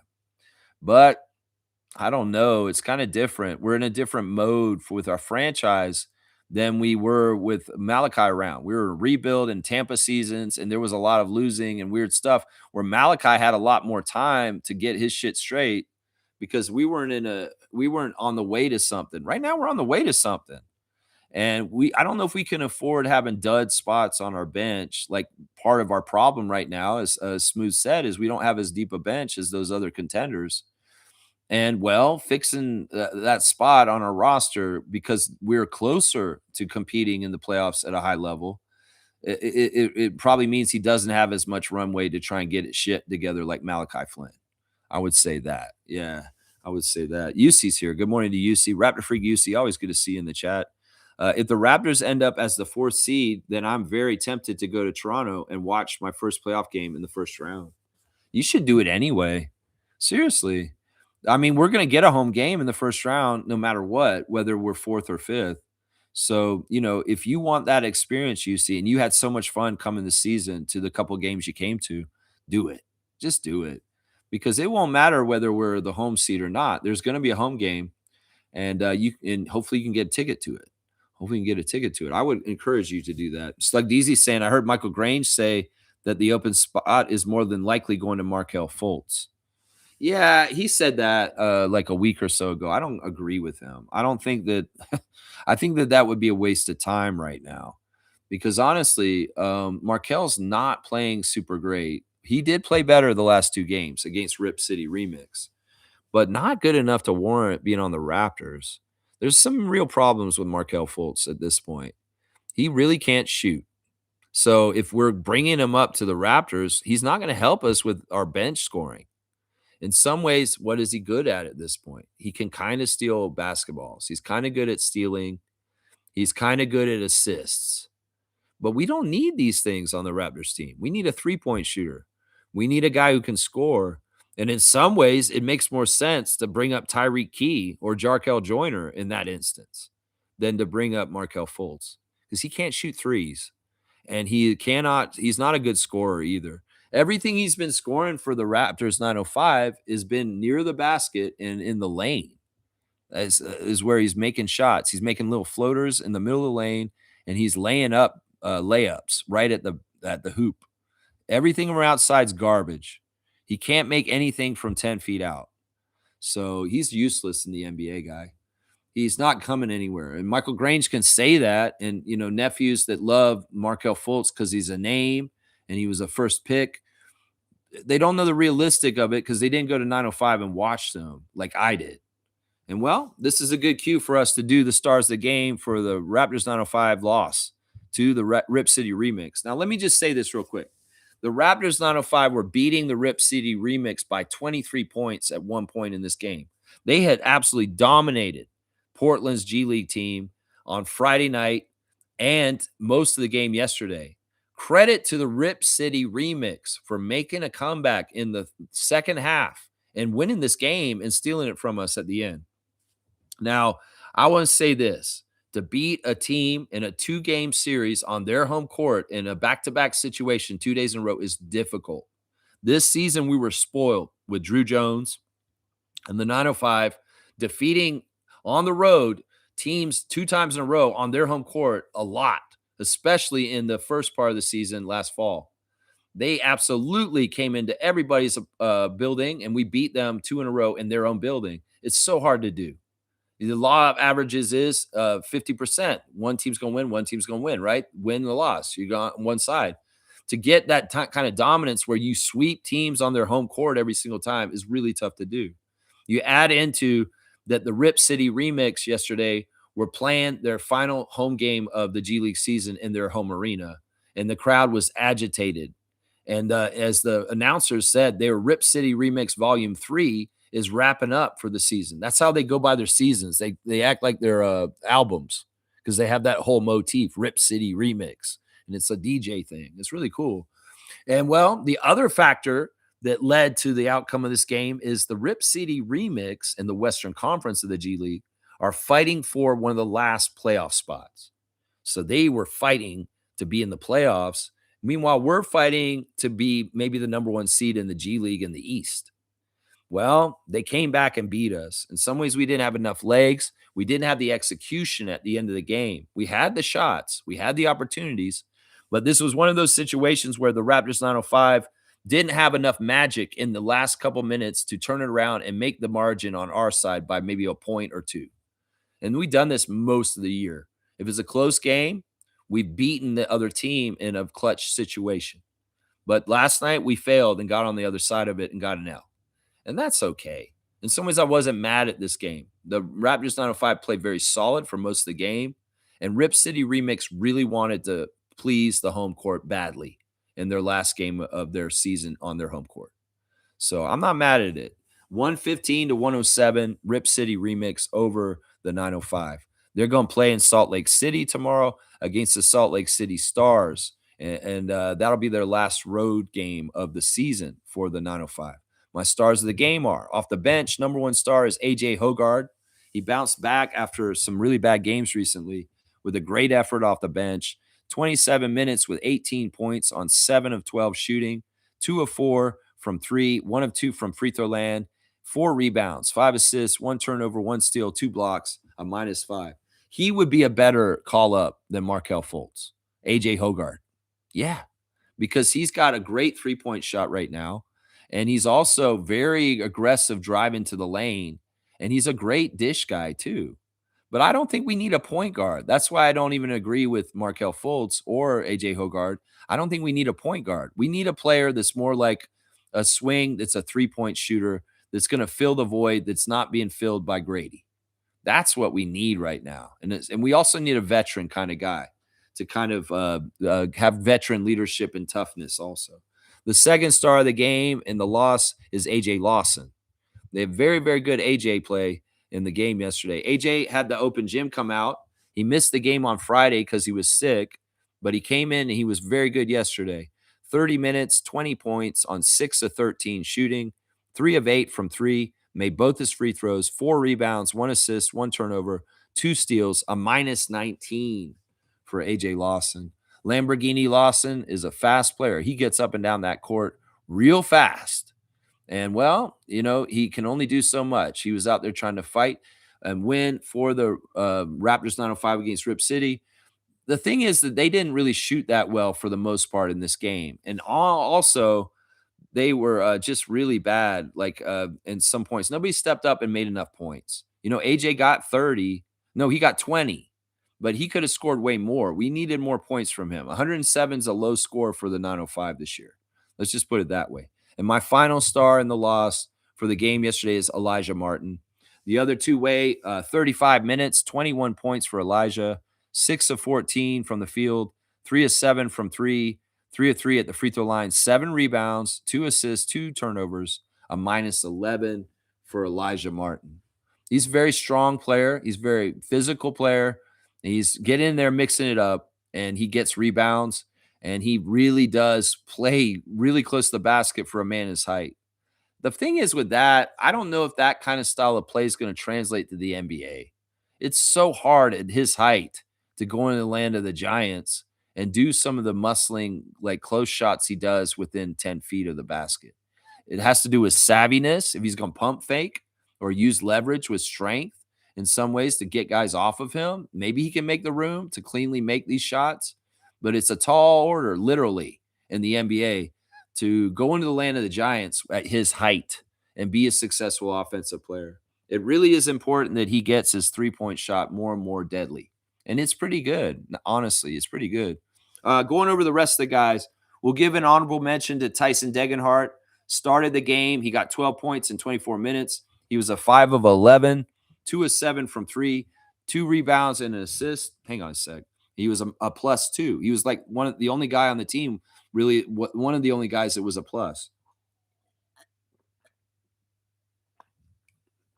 Tyrese Samuel, 32 minutes, 8 points, 4 of 8 shooting, 5 rebounds. Markelle Fultz. All right, we'll go over his box score real quick. 21 minutes, 10 points on 4 of 9 shooting. He missed his only 3. He made his only free throw. 3 rebounds, 5 assists, 3 turnovers, a block, a -12. It's a very pedestrian G League stat line. It's not like it's bouncing out to me saying, wow, this guy's so good. He doesn't belong in the G League. In some ways, it looks like he belongs in the G League, and that's it. I don't think he belongs in the NBA. So that speculation about Fultz, I don't believe it. I think that in some ways, the idea of him coming there, and they may have told Markel, if you do really well on 905, we may give you a spot on the Raptors. They may still do it, but I don't agree with it. I think it's a waste of time. Quincy Guerrier off the bench, 27 minutes, 8 points, 1 of 4 shooting. He missed all 3 of his threes. Very different than Friday night. He was very locked in, but he had a harder game yesterday. 3 for 3 at the free throw line, though. 2 rebounds, 2 assists, no turnovers, a +1. Tyreek Key only got a 3 points, which is not normal for him. He usually scores a lot more. See, these are areas where we could have done better. And Jarkel only had 7 himself. So, yeah, more scoring from Key and Joyner. And, even Elijah and AJ could have upped their scoring a little bit more to help them win this game. Alas, they didn't win. On the other side, they had 3 guys with 20 points. Javonte Cook, 26 points. Caleb Love, 20. And Chris Youngblood, 25. Yeah, and Young Hansen, let's just say Young Hansen, the center rookie for the Portland Trailblazers, had a very important factor in the end of the game. He hit a huge basket to help them go ahead, and he was a factor at the end. He had a double-double, 14 points, 11 rebounds for Young Hansen. Young Hansen. Young Hansen. He's cool, though, man. He's very much a fan favorite, and he definitely has a following. Let's just put it that way. Hansen. The team stats, the Raptors 905 got beat in the field goal percentage, 49% shooting for Rip City, 45% for us. They made 16 threes. We only made 10. We shot 12 of 13 at the free throw line, which is fantastic. They shot 13 for 14. They out-rebounded us 44 to 33. The assist to turnover ratio for the Raptors 905 was 21 to 10, which is not bad, 2 to 1, but we needed way more assists and more connectivity. 24 to 15 is the assist to turnover ratio for the Rip City. Yeah, it was a tough game. In some ways, they beat us ethically. They came back and they overpowered us. And like I said, they wanted to get a win for the home crowd in their last home game of the season. Yeah, we did win the points in the paint. And, we won the fast break points too. Alas, 905 we're going to lose sometimes. And, well, they couldn't sweep the Rip City remix in the last 2 days. Yeah. Smooth saying, that guy hits a nerve with me all those wasted years. Talking about Malachi, yeah, he's annoying, man. He's annoying. In some ways, I think that he's just a dumb guy. Like, he just didn't get it in a certain way. I think that he was very egotistical, and he thought he was all this in a bag of chips offensively, and that it gave him blind spots on how to be a team player because he never, ever really played as a backup point guard. He was always a glorified shooting guard who was just looking for his own offense, and he never made his teammates better. And that was a huge part of the problem when he was our backup point guard. And we had a horrible bench because Malachi wasn't getting them going. In some ways, that's part of the reason why I love Shed so much, because he gets this stuff. He got it right away as soon as he showed up. There was no aha moment for Jamal Shed to say, this is the backup point guard's role, and this is how you do it. Malachi never got it. And for years, he never got it. And we just spun our wheels, and this guy's like, man, this guy just doesn't get it. In some ways, he just gives a shit about his own offense, and he doesn't give a shit about the team winning. He doesn't give a shit about his other teammates getting involved either. And that was the biggest Achilles heel of Malachi Flynn on the Toronto Raptors, man. Yeah, he bugged the hell out of me, man. He's one of the Raptors that, like, I know in some ways it's like he probably has bad feelings towards the Raptors in some ways because we know his dad does. In some ways, he shouldn't. In some ways, you should be very grateful the Raptors gave you the part of the NBA that you got. And, in some ways, you're a disappointment. And, if you come back as an alumni and wave to the crowd, I'm not going to boo you, but I'm also going to be like, yeah, you were a waste of time. You were a waste of time. Nameless saying, I'd love me some Cole Anthony, little arrogant motherfucker.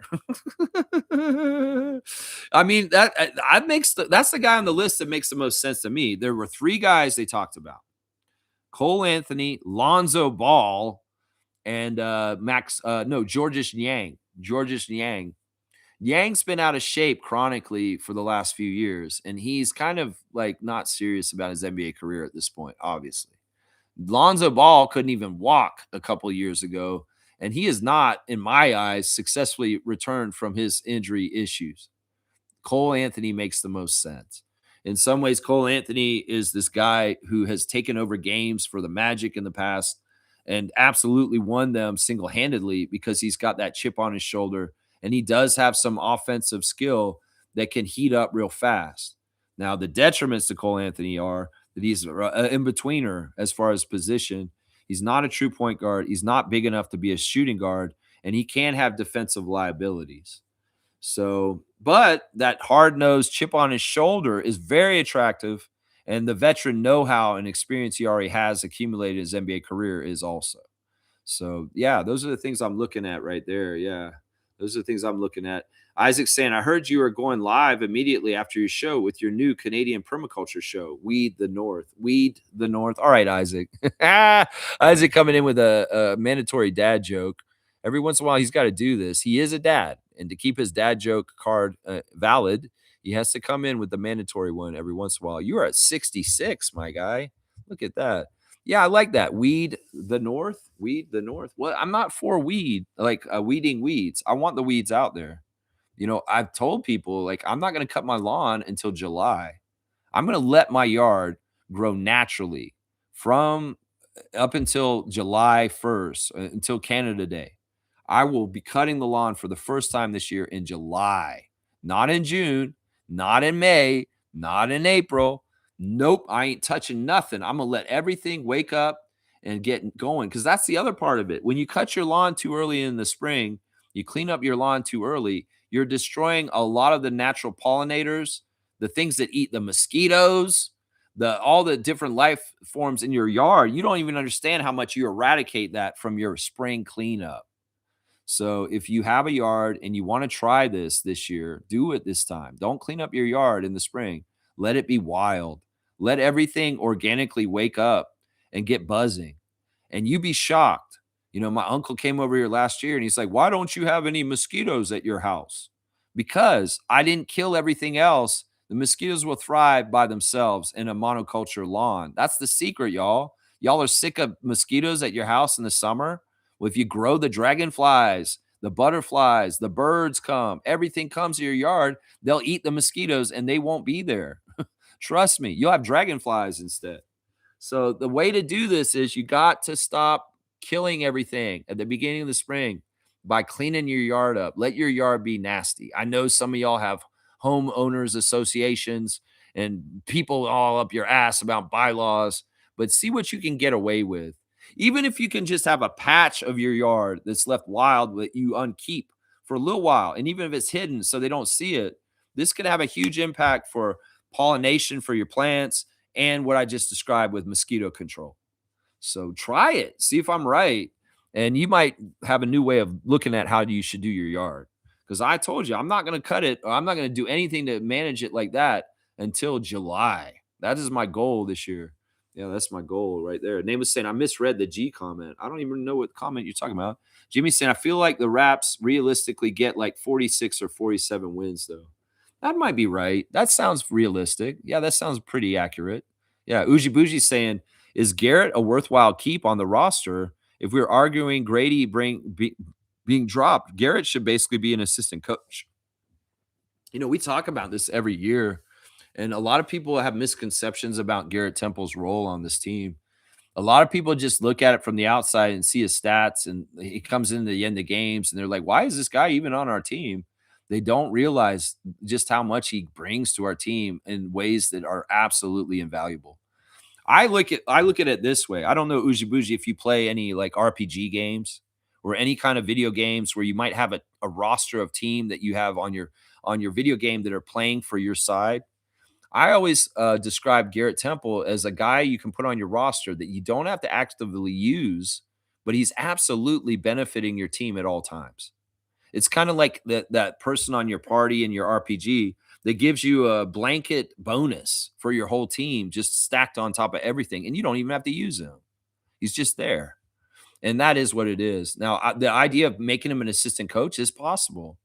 Who knows? Maybe that is the transition this summer because he did do the coaching for one of the games this year. He got the chain for doing the coaching preparation for the team to tell the team what to do against an opponent this season. And we won that game, and Garrett Temple got the chain. So he has been working with the coaches and learning more about coaching.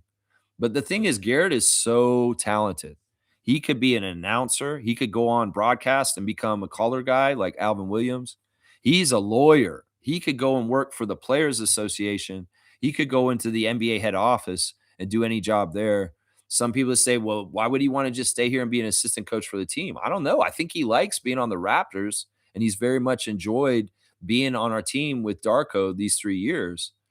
I wouldn't be upset if they had him come back on the roster again because there's bonuses to him being a player and not being a coach that are important too because he's there in places where the coaches aren't. You know, if the team's traveling together, in some ways he is like a babysitter. If those guys are very young, skewing, it's really great to have that resource of knowledge from the UNC, Garrett Temple, and his ability to answer questions about NBA labor rules or anything about the NBA are top notch. If Jacoby Walter has any questions about things as an NBA career, Garrett Temple is his resource. And the other thing is, if the players are going out to dinner and it's a players only dinner, Garrett's there as eyes for the coach. And in some ways, he's able to be a in between kind of role so that he can keep a level of like, you know, this is healthy and this isn't healthy around the team. And I will come and talk to these guys if it's going in a bad direction. So because he's in the fold as a player, that's a different designation than a coach and gets you behind more doors in places where the players would be, where a coach may not be, right? So in some ways, they know best. I'm never going to judge what they decide with their personnel as far as Garrett Temple because he's worked out so well on the down low. Casuals and nephews may not understand what Garrett Temple does for the Raptors, but I do. And I respect that if Darko wants him on this roster as a player at a veteran minimum, and he's doing all these things and he physically can do it still, and he wants to, then that arrangement should continue. He really is a Udonis Haslem for our team. And in some ways, you know, the other bonuses that he gives, because I can go down a laundry list, is that he knows all the referees and the other coaches and other players in this league because he's played with most of them.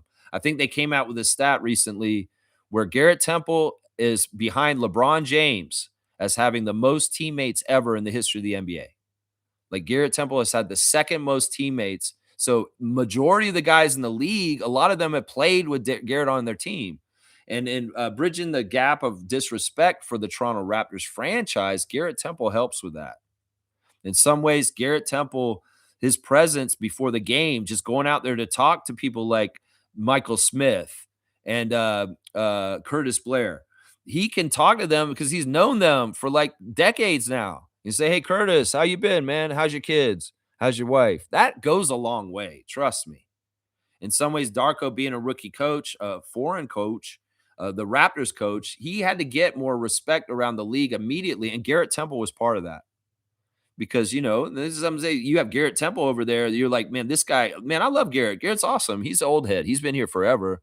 And it brings a general of like, okay, yeah, the Raptors have got that guy. I know him. I used to play with him in Washington, you know, that kind of feel. So he really is valuable. He's very valuable. And not, you know, not to mention if he gets some garbage time at the end of the game and he's getting on the floor as an example for the young guys. Look at old ass Garrett Temple out there hitting the floor and getting after the ball like that. All y'all don't have an excuse. There's a lot of stuff to him that is not public, and it's not stuff that we know, but he is absolutely doing to help this team immensely. Immensely, he's helping. So I liken that hidden dormant bonus that doesn't have to be activated, but he's just always in effect is the hugest plus about him, man. So I mean, it really kind of gets down to this. What they do every year is Garrett works out and physically, if he feels like he can still play at an NBA level, because he's an honorable guy. He's saying, like, well, if I'm slipping physically and I can't play at an NBA level, I don't want you guys to resign me. So he's kind of doing like a physical tryout every year for the Raptors before he signs the veteran minimum to come back. So he's not trying to get a check for free.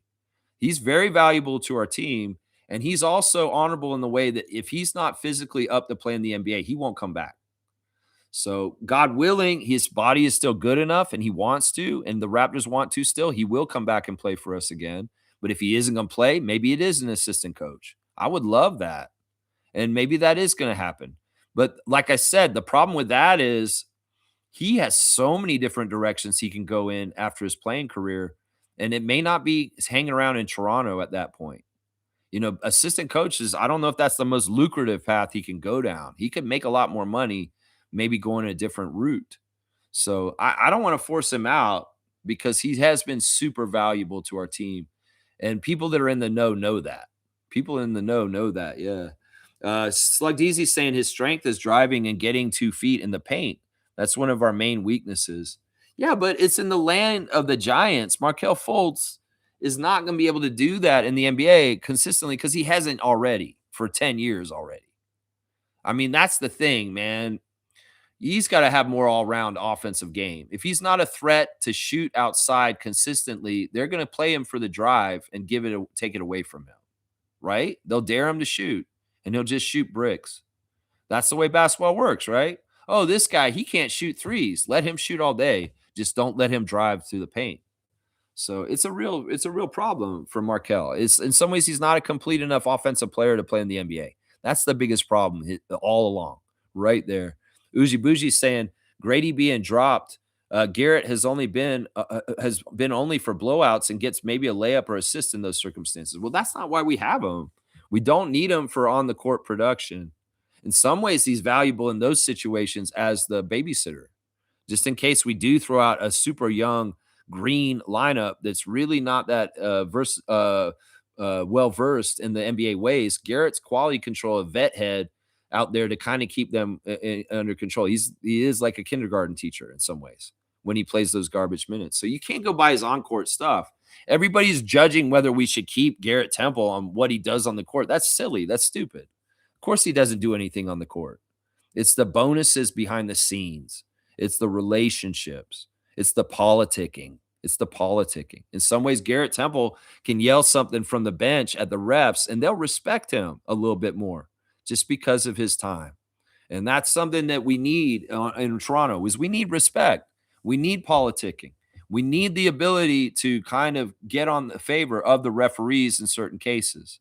And Garrett helps with this immensely in ways that you guys wouldn't even realize in the middle of the game. I see when I go to the arena before the game, they don't show it on TV. Garrett Temple goes and talks to the referee crew before the game. And in some ways, he's establishing hopefully a whistle for us before the game starts. He can bring more integrity and fairness to the Raptors without even playing. So, and he knows the league so well. He's sitting on the bench mentoring our guys right there too. You'll see Jacoby or Scotty or a Shed sitting next to Garrett during the game, and he is teaching them during the game also on a certain level that's very valuable. Very, very valuable. Now, does Grady see 905 time next season? Man, see, that's the thing. He's not good for 905. The time that he went to 905 his rookie year was a disaster. And I've described why. It's because 905 is a selfish place, but it isn't this year. He could have gone there maybe and he would have done well this year. But when he went there, they froze him out and he looked worse and he didn't do well in 905. And it hurt his confidence because he couldn't even get stats down there. But it wasn't really his fault. He was on a 905 team that was very selfish, coached by Eric Curry, that was not coached right, and the culture was messed up. And they froze him out. They literally froze him out. The other Raptors 905 guys did not try and get him the ball, and it was a waste of time. In some ways, it's like if you're Trace Jackson Davis and you're a dominant big man, you can go down to 905 and look dominant down there because nobody can stop you. But Grady needs help from his teammates to get his shots. And if his teammates are in a fight to get the NBA themselves and they don't give a shit about making Grady look good, well, Grady will suffer. And then he won't get the ball. You get froze out. And he'll look worse for it, and it'll hurt his confidence worse because now you can't even play in the NBA. You can't play in the G League. So it's a bad idea unless Andrew Jones is the coach still, and he has the culture, and he demands his players to get the ball to Grady and feed him. That's the thing. Eric Curry couldn't do that the one year he went down there. He couldn't get them the ball. The JFL and them just froze him out. Nameless is saying, me personally, I'm sending his lily white ass down there for an assignment. I mean, if they were going to do that, they should have done that a long time ago this season. They should have done that like maybe in January. They should have sent him to 905 then, even if it was just a rehab game or just like what they did with Trace recently, just for like a one shot, go down there, get your confidence back. But they didn't do that. And part of that is because it's a very risky thing to do. You could send him down there and his confidence goes the other direction instead of the right direction you want it to, right? That's the thing right there. Yeah. Let's see. G saying all good, nameless DAP. Yep. UC saying, does the 905 have a serious chance of winning it all this playoffs? Yes. Yes, they do. Oh my gosh, do we do? Yeah, we could be getting G League championship this year. For sure we do. I encourage y'all to watch them. Seriously, they're so much fun to watch. And we have a team that's like that, even with our guys getting stolen from us. That Roddy's on the Nuggets now, Sar's on the Cavs, and Reese is on the Wizards. This team is so crazy with their culture and their guys stepping up, and the Raptors are leaving the two ways there. This is a different thing than the last couple years. At the end of the season, last year and the year before, the two ways got called up to the Raptors and played way more on the Raptors than the G League at the end of the season. So guys like Lawson and Martin weren't playing down there last year. They were coming up and playing mostly Raptors ball to get their more games. But because we have a chance, 905 is keeping the two ways down there to keep going. I would love for them to send Jonathan for this championship too, because in some ways he's been a big part of this season on assignment at the Raptors 905, and he would definitely help them in the playoffs. And in some ways, there's no slouch in being a G League champion. Just ask Pascal Siakam and Fred VanVleet. So, no, they have a huge chance. They're one of the favorites, honestly. And because of their balance and the way they play, the Rip City Remix announcers last night were saying that these guys are definitely a favorite to win the championship. So, yeah, we can do this. Andrew Jones was very clear about it in the open gym yesterday. That was one of the things I love about him. He said, guys, we're going to win the G League championship. We're going to win it. He wants that bad. He told me that in November himself in an Instagram message. I wrote Coach Jones a message. Great job on 905 this year. Keep going. And he told me straight up, he said, Raptors Freak, we are trying to win the G League championship this year. He told me that like in the fall last year. So he's not messing around. He really wants this as a coach, and his players are an extension of him, and they really want it too. So, yeah, they could do this. Definitely watch them, UC. They're entertaining, and the games are very dramatic and very interesting. Yeah. Name is saying Lambo Lawson is crazy work. You like that? Yeah, Lamborghini Lawson. I like it, man, because he puts the jets on, and he can get down the court fast. Lambo Lawson. That's a Randy Urban nickname, just so you know. That's a Randy Urban nickname, yeah. Name is saying Shed over Eric Flynn Jr. Yeah, by far. Absolutely by far. Malachi Jeffrey Jordan. Yeah. Yeah, Kareem. Oh my gosh. Name is saying after July, the yard grows you. No, I just give it a trim. And luckily, I don't have any neighbors that give a shit or any kind of homeowner association that's going to come and tell me how to use my yard. I have a yard next to me that has not been kept up for decades and is absolutely overgrown and everything. So I have no problem with doing it here. I know that you may butt up into people that may care if you keep your yard unkept.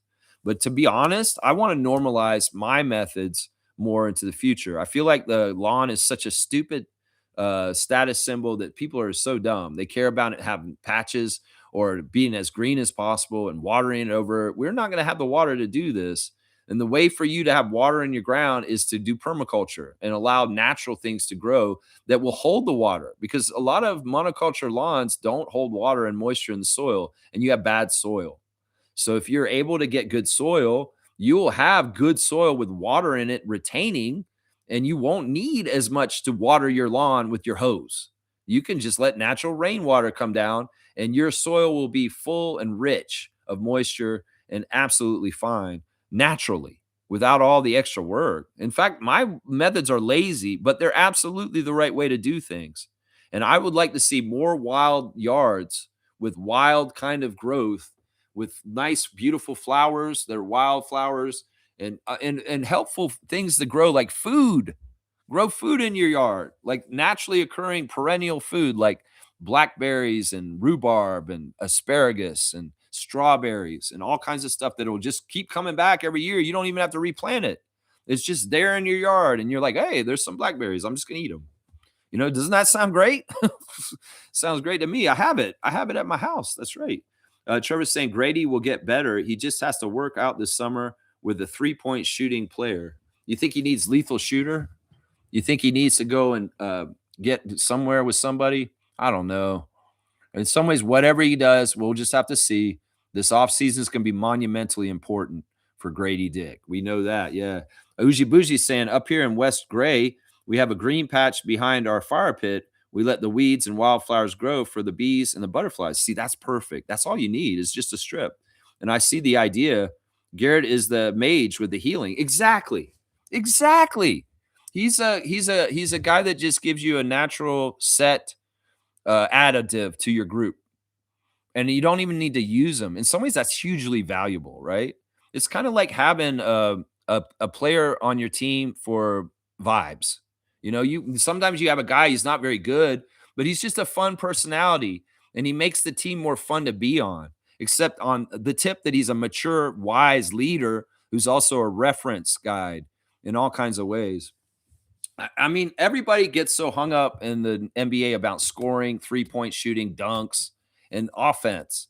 And they really forget about defense. They forget about all the other aspects that go towards a team being a winning kind of team. And Garrett Temple's adding stuff latently on our team without even having to be active. He's just a latent effect, which is really, really good. So, I mean, if you're not going to be able to play your whole roster, right? You play like a 10-man rotation like Darko does. There's going to be guys that need to sit on the bench and not play at all. And if you can get use out of them without even playing them, that's kind of how I look at Garrett, because you're not going to play all 15 guys, right? So put him in one of those late at the end roster spots. He's not getting paid a whole lot. And boom, you're getting benefits from him, and he doesn't even play. So that's the way I kind of look at it. That's the way I look at it right there. Man, I commend you for your yard and having that strip right there, Uji Bougie. And I would say this, that actually is so smart, because it's going to give more health to your gardens, because those pollinators will come to that wildflower strip, and they will come to your garden and pollinate your stuff too. And that's just smart stuff for gardening. Trust me. Kareem saying Grady is having a Norman Powell 2018 season. It's all mental. He will bounce back next season. It's hard to see younger draft picks thrive. Through his mind playing all kinds of Uno reverse cards. Man, I don't know. Either way, Grady, I wish you well. You're a Raptors draft pick. You're a Toronto Raptor. And, well, let's just see what happens. And hopefully you do get back to being more of Grady Dick year 2, because that's what we want to see. There's signs of it. In the garbage time recently, we saw Grady go and try and get his own shot in the mid-range with a dribble up and then stop and pop.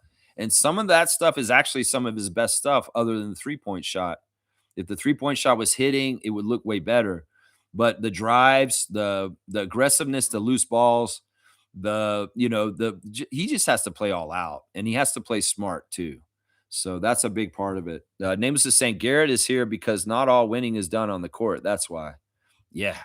Yeah. And like I said, man, he's such a politician in certain ways to help us get respect and favor. And in some ways, our team is disrespected a lot. And Garrett Temple is part of that. I think that that's a huge reason why Darko brought him in with him immediately, because he had already known Garrett before. And it's similar with Dennis when we had Schroeder too. He wanted guys that knew him really well and were going to hold standards that he wanted as veteran leaders on this team, to establish him as a rookie coach, because it's always shaky when you first start your NBA coaching career. And there's a lot of disrespect you deal with immediately. Like Jordan Ott is getting it this year in his rookie year for the Suns. Like, in some ways, the refs don't respect the coach of the Suns that we're playing against today. And Darko had to go through that also in his first year of being the coach of the Raptors. But having Dennis Schroeder or Garrett Temple there with him, that helped. Let's just put it that way. That helped. Yeah. Kareem saying this Raptors should create a Garrett role, have him travel and participate in all team activities without using a roster spot, have him gradually phase to an assistant coach. I don't know. I mean, a lot of people want that. And who knows? Maybe Garrett wants that himself, but there's no guarantee. And, you know what? It's different, though, when you actually do all the things the other players do. The respect is different. So, in some ways, it is important that he's actually a player and that he wears the uniforms, that he's in the team prayers. Because, like I said, the team's such a unit. And when you're one of those guys, you're involved in all the stuff they do. It's like if Scotty is calling RJ and Emmanuel and saying, hey, let's go to dinner. Let's get Garrett. Garrett can go to the dinner and sit with all the young guys, and he can be a resource of teaching. He can also be kind of eyes for this coaching staff, as I said, and kind of coming back. And because if he's pseudo coaching and player, and he's a player, he has access to all the player spaces. And the coaches don't necessarily have access to all the player spaces. And that's why it's important. It could very well be the coaches are away from the players and Garrett's with the players. And you can call it a babysitter if you want. I call it a resource, and I just call it a guidance guy, a guidance guy. You know, Uji Buji saying, I retract my statement in this way. In a way, I was just going on the notion of the roster spot being used for a playable player like Thad in that sense. But I do see the need and value of his veteran. Yeah, and like Thad was interesting because Thad wasn't the same kind of active vet role for them. He was a resource, and he would talk to people, but he's not as outgoing and doing this. And very much, this is part of what I see my role is. Thaddeus Young was an older player that played on our team that had the experience and he could mentor, but he wasn't as free with it as Garrett is. It really is like Garrett is here for that. We had that period of time where both of them were on our team, I think.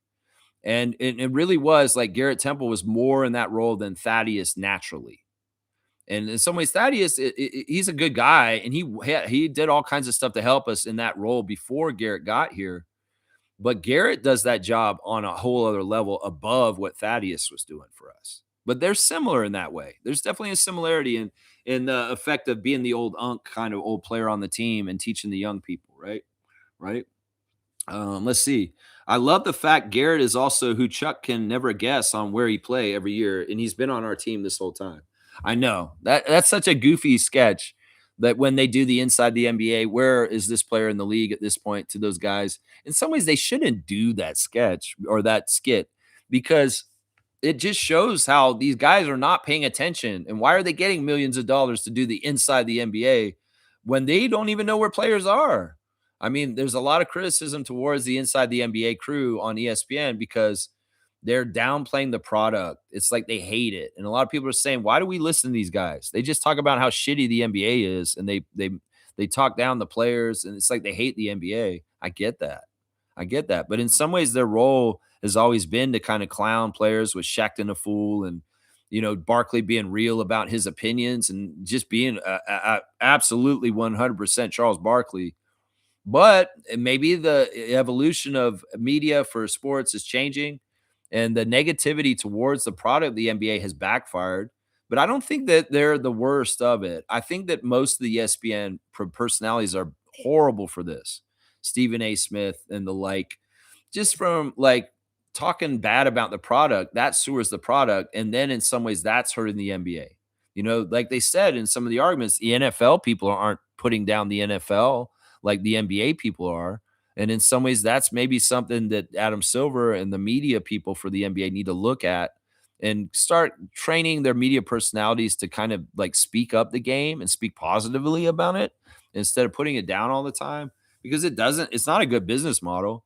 It makes more fans kind of look at, yeah, they're right. This is kind of a joke. I hate this part of the NBA too, Charles. I'm with you.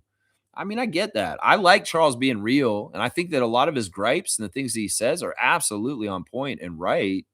But I can also get this whole idea where the NBA media guys are absolutely shooting this league in the foot because they're too negative. It's interesting. It's interesting. Nameless is saying, Dick has been spending too much time with Noah system. It may be Noah, it may be Carla. I don't know. Either way, Grady is a good young Christian, and he's just going to try and figure out his way to get his shot back. Man, you got to make these threes, Grady. That's just the message here. Fiercely saying Tari Eason from the Rockets has had such a bad shooting slump in February. His mom just hired lethal shooter. I believe he was 1 for 26, missed all his jump shots and 3-pointers. That's interesting. Yeah, we didn't really see Eason in the Rockets games when we played them. He wasn't a factor at all. It was more Jabari and other people. Yeah, that's interesting. I totally forgot about Tari Eason. So his mom actually hired lethal shooter herself. That's interesting. That's interesting. Isaac saying, I just looked it up. Malachi was tenured with the Raptors for 47 seasons. Oh my gosh. No wonder I'm so mad at him. He wasted so long for us. I think that's almost how many seasons there's been in the NBA almost. Oh, wait, there's been like 70. Never mind. 47 seasons? That means he started in the ABA, right? Isaac, I think you're on fire. So I will give you one more dunk for this. This is ridiculous. He said that he's been there. All right, 69 for Isaac. I'm pretty sure he's our leader this year for dunks so far with 69 dunks. Let's see. Nameless is saying Garrett has a backstage pass to players only meetings. He's a managerial operative. He's definitely a connection to link, things like this. Imagine it. Like they go to a dinner and maybe there's a little bit of a disagreement between two of the players. Not a big thing, just like something stupid at the dinner table. And the coaches don't know about it. And Garrett can kind of come back. And it's like, it's not like he's tattling or anything. He's just like saying, this kind of went down the other day at the dinner table. It's nothing, but I thought you guys would just want to know. He could be doing shit like that, UC saying, so glad social media came around. ESPN and the rest of the TV networks got stale, even became more negative over time. Yeah, we'll just have to see how things evolve. In some ways, I feel like people like me are going to become more and more important as people are sick of the inauthenticity of the mainstream media, whether it's AI integration, whether it's just like very plastic, fake shit. People value my channel because it's a real passionate channel and you know exactly where I'm coming from. People may be finding there's more fake shit out there, more AI generated content, and they just want real people. So I feel like there's going to be a shift in that way where there's going to be a backlash against some of the new technology, AI and such. And people are going to really value authenticity. And hey, you get that here. That's for sure. You get a very authentic channel here. That's right. Kareem saying, wait, lethal shooter is available for hire. You better call him. All right. I'm going to give Kareem a dunk in the interest of equal time here for saying, wait, he's available. He's going to try and get that. All right. So Kareem's at the Heinz 57. So yeah, he's a bit behind Isaac right now. They were, of course, co-dunk champions last year. Trevor saying Scotty enters executive company as one of just 3 Raptors players in franchise history to record 90-plus steals and 100 blocks in a season. Tracy McGrady and Oliver Miller were the other 2. That's crazy. Wow, that's going way back. So Oliver Miller did something really early in the Raptors history where he got a 90 steal, 100 block season because he was that kind of combo of a big fat man that was agile to be able to block the shots. We knew he could do that, but the steals were surprising. Yeah, McGrady did this too. I'm surprised somebody like Kawhi didn't do this. I guess he was only on our team 1 year and he didn't play a full season. That's interesting. So Sky's going to do something and join T-Mac and the Big O, Oliver Miller, in that one. Rest in power, Oliver Miller. Yeah, that guy was awesome. Kareem saying, remove the Noah board and hire a lethal shooter. We should trade our shooting coach and you get the Noah board as a package. Yeah, I don't know. Other teams have Noah boards. I'll bet you the Sixers have a Noah board by now. Nick Nurse is like a Noah board salesman. Seriously. All right, let me check on my tabs since I've kind of run to the end of the comments. I know we're over 2 hours. I don't mind talking with you guys. It's such a joy. Raptors Redditor of the day. Today we've got Flat Age 007, and he has footage of pictures of Nikola Jokic coaching the refs on how to call his flops. This is hilarious. This is a funny post, and I like this because it's pretty funny. It's like they're showing, and it is behind the scenes footage of Nikola talking to, it looks like JT Orr and Matt Meyer or Mark Davis is there. It's JT Orr, Mark Davis, and Jason Goebel, it looks like. And Jokic it's not a game. It's just like him talking to the refs. So I guess maybe he coached the refs on how to call his bullshit. So great post on Raptors Reddit by FlatAge007, the Raptors Redditor of the day, with the evidence of Jokic teaching the refs how to call his floppy ass shit. There you go. I like that. This is so crazy. I can't believe that. Instagram. Let's go to Instagram. Colin Murray-Boyles was at Nobu Scottsdale sushi restaurant eating a meal last night. AJ Lawson is showing the pregame at Portland before the Rip City Remix game on his Instagram. Serge Ibaka is driving fast cars in Miami. That's where he is right now. He has a new video out for his latest video out with Danny Synth and L2B, Remis en Question. So check out Serge Ibaka's music, and I'm pretty sure he's in Miami right now doing what he's doing. Let's see what else we got. Oh, Jamal McGlure's got the post of Marquise Noel fake arguing with his coach to get the lob in the NCAA tournament. That's pretty awesome. That's pretty cool stuff right there. Raptors 905 putting on blast the latest Open Gym episode featuring AJ Lawson and their team and their practice facility.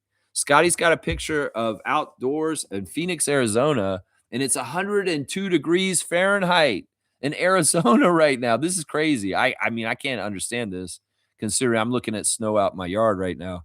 And Scotty says this about the 102-degree weather in Arizona. God damn, it's hot.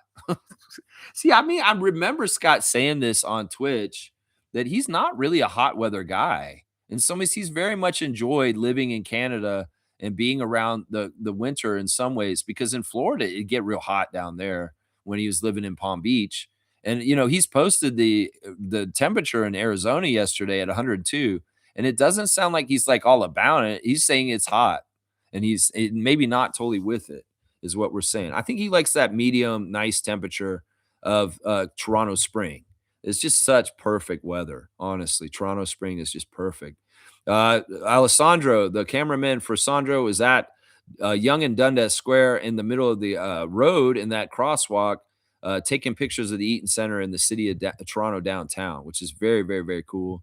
Let's see what else we got. Toronto Tempo, very much having a workshop this weekend with young women and girls to teach them some basketball this weekend. Very, very cool stuff.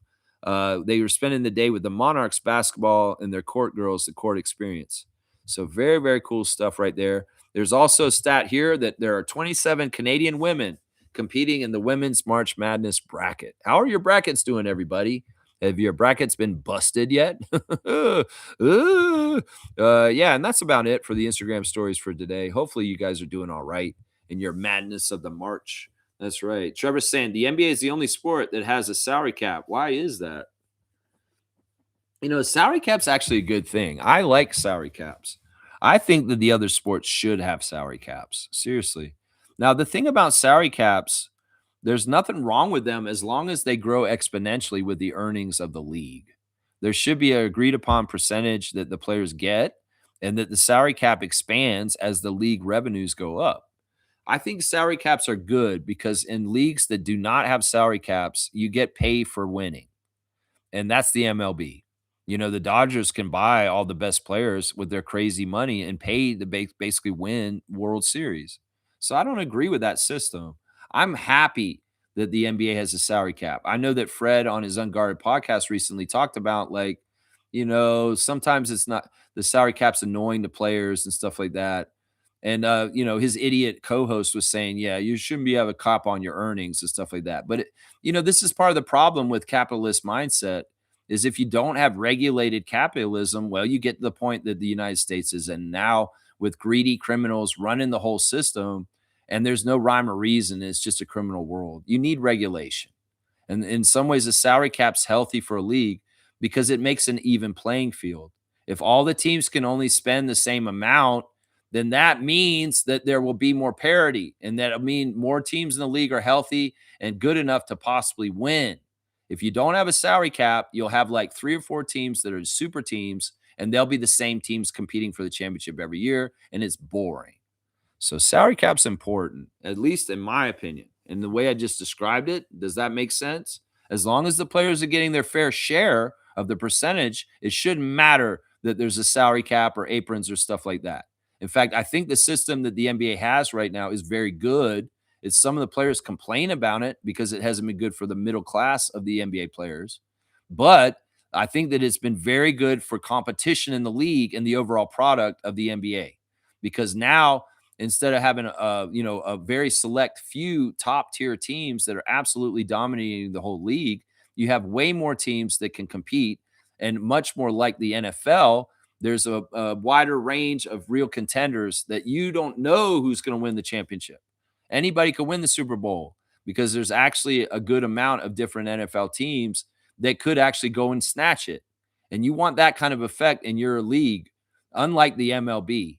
And in NBA, it's wide open. You can pencil in and say, yeah, Oklahoma City is the favorite because they're the champs. But how often are people repeating right now since the Raptors championship? They're not. So the likelihood there's going to be a different champion this year is very high. And also the fact that it could be a wide range of different teams is attractive too. Because you want hope and people to root for the teams and spend money going to games and buying merchandise. But if you only have like 5 teams that are good and they're the only teams that have a chance, well, what's going on with the other 25 teams in your league? Yeah, they're spoiling and soiling away, and in some ways, your revenue's not that good. So equality and parity is good for sports leagues, even if people think it isn't, and they like the dynasty model. That's stupid. And the dynasty model almost ran the NBA business model into the ground in the 2010s with the same finals matchup for like years in a row. Cleveland versus Golden State, Cleveland versus Golden State, Cleveland versus Golden State. That's why they went ahead and did what they did in the system that it is today. So yeah, the salary cap is fine. I agree with it as long as it is paying the proper percentage to the players for what they should be earning. As far as, well, 50% is a good mark, and the WNBA should get there at some point someday too. Yeah, that's the way I feel about it right there. All right, happy birthday to a Raptors draft pick from a long time ago. We couldn't get Allen Iverson because the league wouldn't let us, but we got Marcus Camby. That's right, the Camby man. Marcus Camby it's his birthday today, and he played 2 years for the Toronto Raptors. He played 126 games for us. He started 96 of them, and he averaged 13 and a half points, 6.8 rebounds, 1.7 assists, steal, and 2.9 blocks in the Raptors jersey. Of course, Marcus Camby got traded to the Knicks for Charles Oakley, and we got Oakley at that point, and he went to play for the Knicks and then went on to play for the Nuggets also later in his career. So happy birthday to Raptors draft pick by Isaiah Thomas, Marcus Camby, formerly of the Yukon Huskies. That man was, or UMass. Sorry, he was on UMass. That's right, UMass Minutemen. And yeah, congratulations on your birthday. Happy birthday to Marcus Camby. Now, he has circled back and come back and said hi to us as an alumni. He came back last year, actually, during our 30th season and circled back. So I like that guy for that. All right, let's get this going now. Let's see. Yeah, we're going to get through everything. It'll be a 2.5-hour stream about that. All right, here we go. This is another one of these cards. Let's see if you guys know this one. Full name answer on this classic bull. Is that Will Perdue down there? Yeah, that's Will Perdue. They're playing the Pistons, but who's the guy up in the air getting the ball? Full name answer on the classic card. We'll get you the classic card points today. This one may be a little bit more difficult because you can't really see his face. If you know the numbers of the classic Bulls, maybe you could get it from the number. Craig Hodges. That's a good guess, Isaac. This guy's a bigger position, not a guard. He's a forward. I'll give you that clue on this one. He does have a name that starts with a C, so I'll give you that too. He's got a name that starts with a C, his first name, and he is a forward and not a guard. Artis Gilmore. Wow, slugged easy. You know, they had Artis Gilmore in the studio at the Bulls game the other day, and I was like, man, he looks good. I'm like really proud. Artis Gilmore is a real legend, man, in the Bulls and the ABA. And it was really cool to see him on the Bulls broadcast the other day. But this is after Artis. Bill Cartwright, no, but Daddy Gates has got it. Stargate knows. This is Cliff Levingston, formerly of the Atlanta Hawks, and a Bull that did win some championships with them. Cliff Levingston, you guys remember him? He's out of Wichita State, like our guy Fred. And yeah, there you go. See, look at all those years with the Hawks. And then he came to Chicago there. Yeah, Cliff Levingston is the classic card of the day, and Stargate is getting the classic card today. This is, this is interesting. Stargate doesn't always get the classic card, so I like this. I'm gonna go ahead and say this is I'm gonna be nice since Stargate doesn't normally get it. I'm gonna give you 200 points for this one because in some ways the card was hard to see, and it's not like he's a very prominent, important bull that everybody remembers. So yeah, look at that. See, you can hardly see his face up there. Did you know it by the number, Stargate, or because I gave the clue that he was a Ford and his name started with a C? That may have been what it is. I always like to know what is it that gave it away. What was it that gave it away, Stargate? Was it the clues, or was it just that you knew he was on that bench that was cheering Larry Bird? Yeah, yeah, Stargate. Yeah, Cliff Levingston and Antoine Carr were both on the Hawks together, and they were kind of like the backup forwards for Dominique for a while there in the 80s. Yeah, Antoine Carr. You guys remember him? He went to the Jazz, of course, and started playing with Malone and Stockton after Atlanta. Yeah. All right. Let me do the wrap up real quick and we'll get out of here. Moses Malone was on that team too. That's right. Kevin Willis, Spud Webb, Doc Rivers. All right. Toronto injuries for today. Colin Murray-Boyles is questionable today. He's been upgraded. He was upgraded yesterday to questionable. I'm speculating that Murray-Boyles will return either today or tomorrow. That's what I'm speculating right now. AJ Lawson, they say he's day-to-day, but he's not. He's fine. He was sick on Friday. He played last night. Chucky Hepburn is out. He's out right now. On the other side, let's see if they've updated this to say today because they have it all listed for yesterday against Milwaukee. The Suns did play yesterday. They did lose to the Milwaukee Bucks. All right, they're saying that Royce O'Neal is day-to-day. So he could be playing today. Highwood Highsmith is day-to-day. Amir Coffey is day-to-day. So all these guys are possibly going to play today. They did not play yesterday. Grayson Allen is out for sure today. He has a knee injury. Dylan Brooks is out for sure, and Mark Williams is out. I'm going to speculate that the Suns' starting lineup will be Colin Gillespie, Devin Booker, Jalen Green, Rasheer Fleming, and Osho Iguodaro. The ESPN matchup predictors saying that we have a 53% chance to beat the Suns today. So we are favored. The referees for today in the replay center, Jason Goldenberg and Pat O'Connell. Our crew chief on site is Curtis Blair. He favors the Raptors. Justin Van Dyne is the referee. He favors the Raptors. And Michael Smith is the umpire. He favors the Suns. So, yeah, and it's not a bad ref crew. We're undefeated with the ref crew so far this season, 5-0 in 5 games of each one of those guys being around. So, all signs point to it should be a fairly refed game and no funny stuff, not like on Friday. We'll just have to see, though. UC saying, take care, y'all. I expect us to win today. I do, too, especially if the Bucks can beat them last night and they're out of the playoffs and they are their best players were Kyle Kuzma and Gary Trent Jr.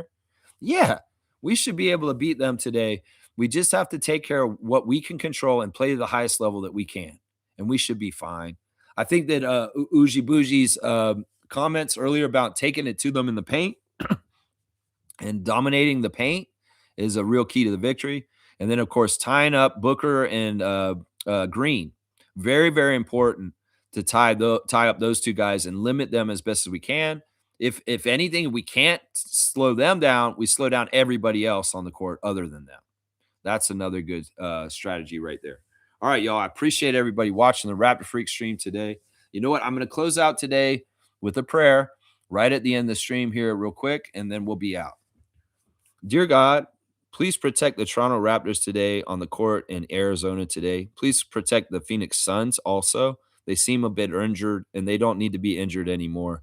Protect all the athletes in the NBA, the WNBA, the CBL, the G League, and basketball and other sports around the world from injury, no harm for anybody, and also for everyday people, everyday citizens, organisms, life forms, trees, fungi, worms, birds, animals, all living creatures that were created by you, they're a creation of you, they are a part of you, and they're part of the love and life that God is. And we need to respect that more as humans. We have been getting off the topic in the wrong way as far as going towards God money and only worrying about some system we made up ourselves that's not even a part of what you are. And in some ways, people got to get back on the right track for what matters in life. And that's love, life, and human life and all life on this planet, and respecting it and taking care of it in sustainable ways. So I ask you, smite thee those that would oppress and that worship God money to the detriment of the natural systems that you created. That those that are doing wrong to people, whether they're ICE agents or government officials that are criminals and pedophiles, find their way to justice someday in the proper way where everybody can heal from their crimes. I appreciate you every day. I have so much gratitude to the life that you've bestowed on me, and the blessings that I find every day in what you've created.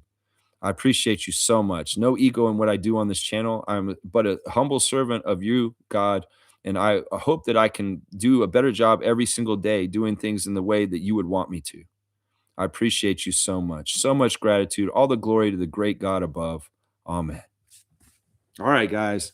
I'll see y'all tomorrow for the reaction for today's game against the Suns. Hopefully, a big victory for the Toronto Raptors in Arizona today. That's right. Bless y'all. And Uji Bougie saying blessings to all who are here and all who are not. That's right. Yeah, it's very sad to hear about Robert Mueller and, other people that passed recently, like Jesse Jackson. It is sad when people pass on. And, don't be an idiot and be unclassy like the idiot pedophile rapist making fun of people dying and saying it's good that they died. What an unclassy guy. And, W. Bush and Barack Obama, thank you for showing what a president is supposed to act like in your mourning of former FBI Director Robert Mueller, who passed away yesterday. Yeah, it's sad, man. Yeah, Uji Bougie, appreciate your work and your mentality. No problem, man. Dab. Cheers to you, too. Every single day I'm here for you guys. The streak is unbroken. And I've been doing this since Scotty started playing for our team. So it'll be 5 years in September. And, I'm not going anywhere. And I'm going to be riding with the tempo just like I do with the Raptors. So we've got all kinds of great stuff coming up on this channel. And I appreciate everybody watching. Check on your fantasy teams. This is the last day of the regular season for our fantasy league. So make sure you're checking on it. And I'll just do one last real quick check to see if there's anything about the Raptors on the news horn right now. Nothing I see there. It's nothing new. All right. All y'all have a great day. Let's go Raptors. Let's go Raptors. Let's go Raptors. Let's go Raptors.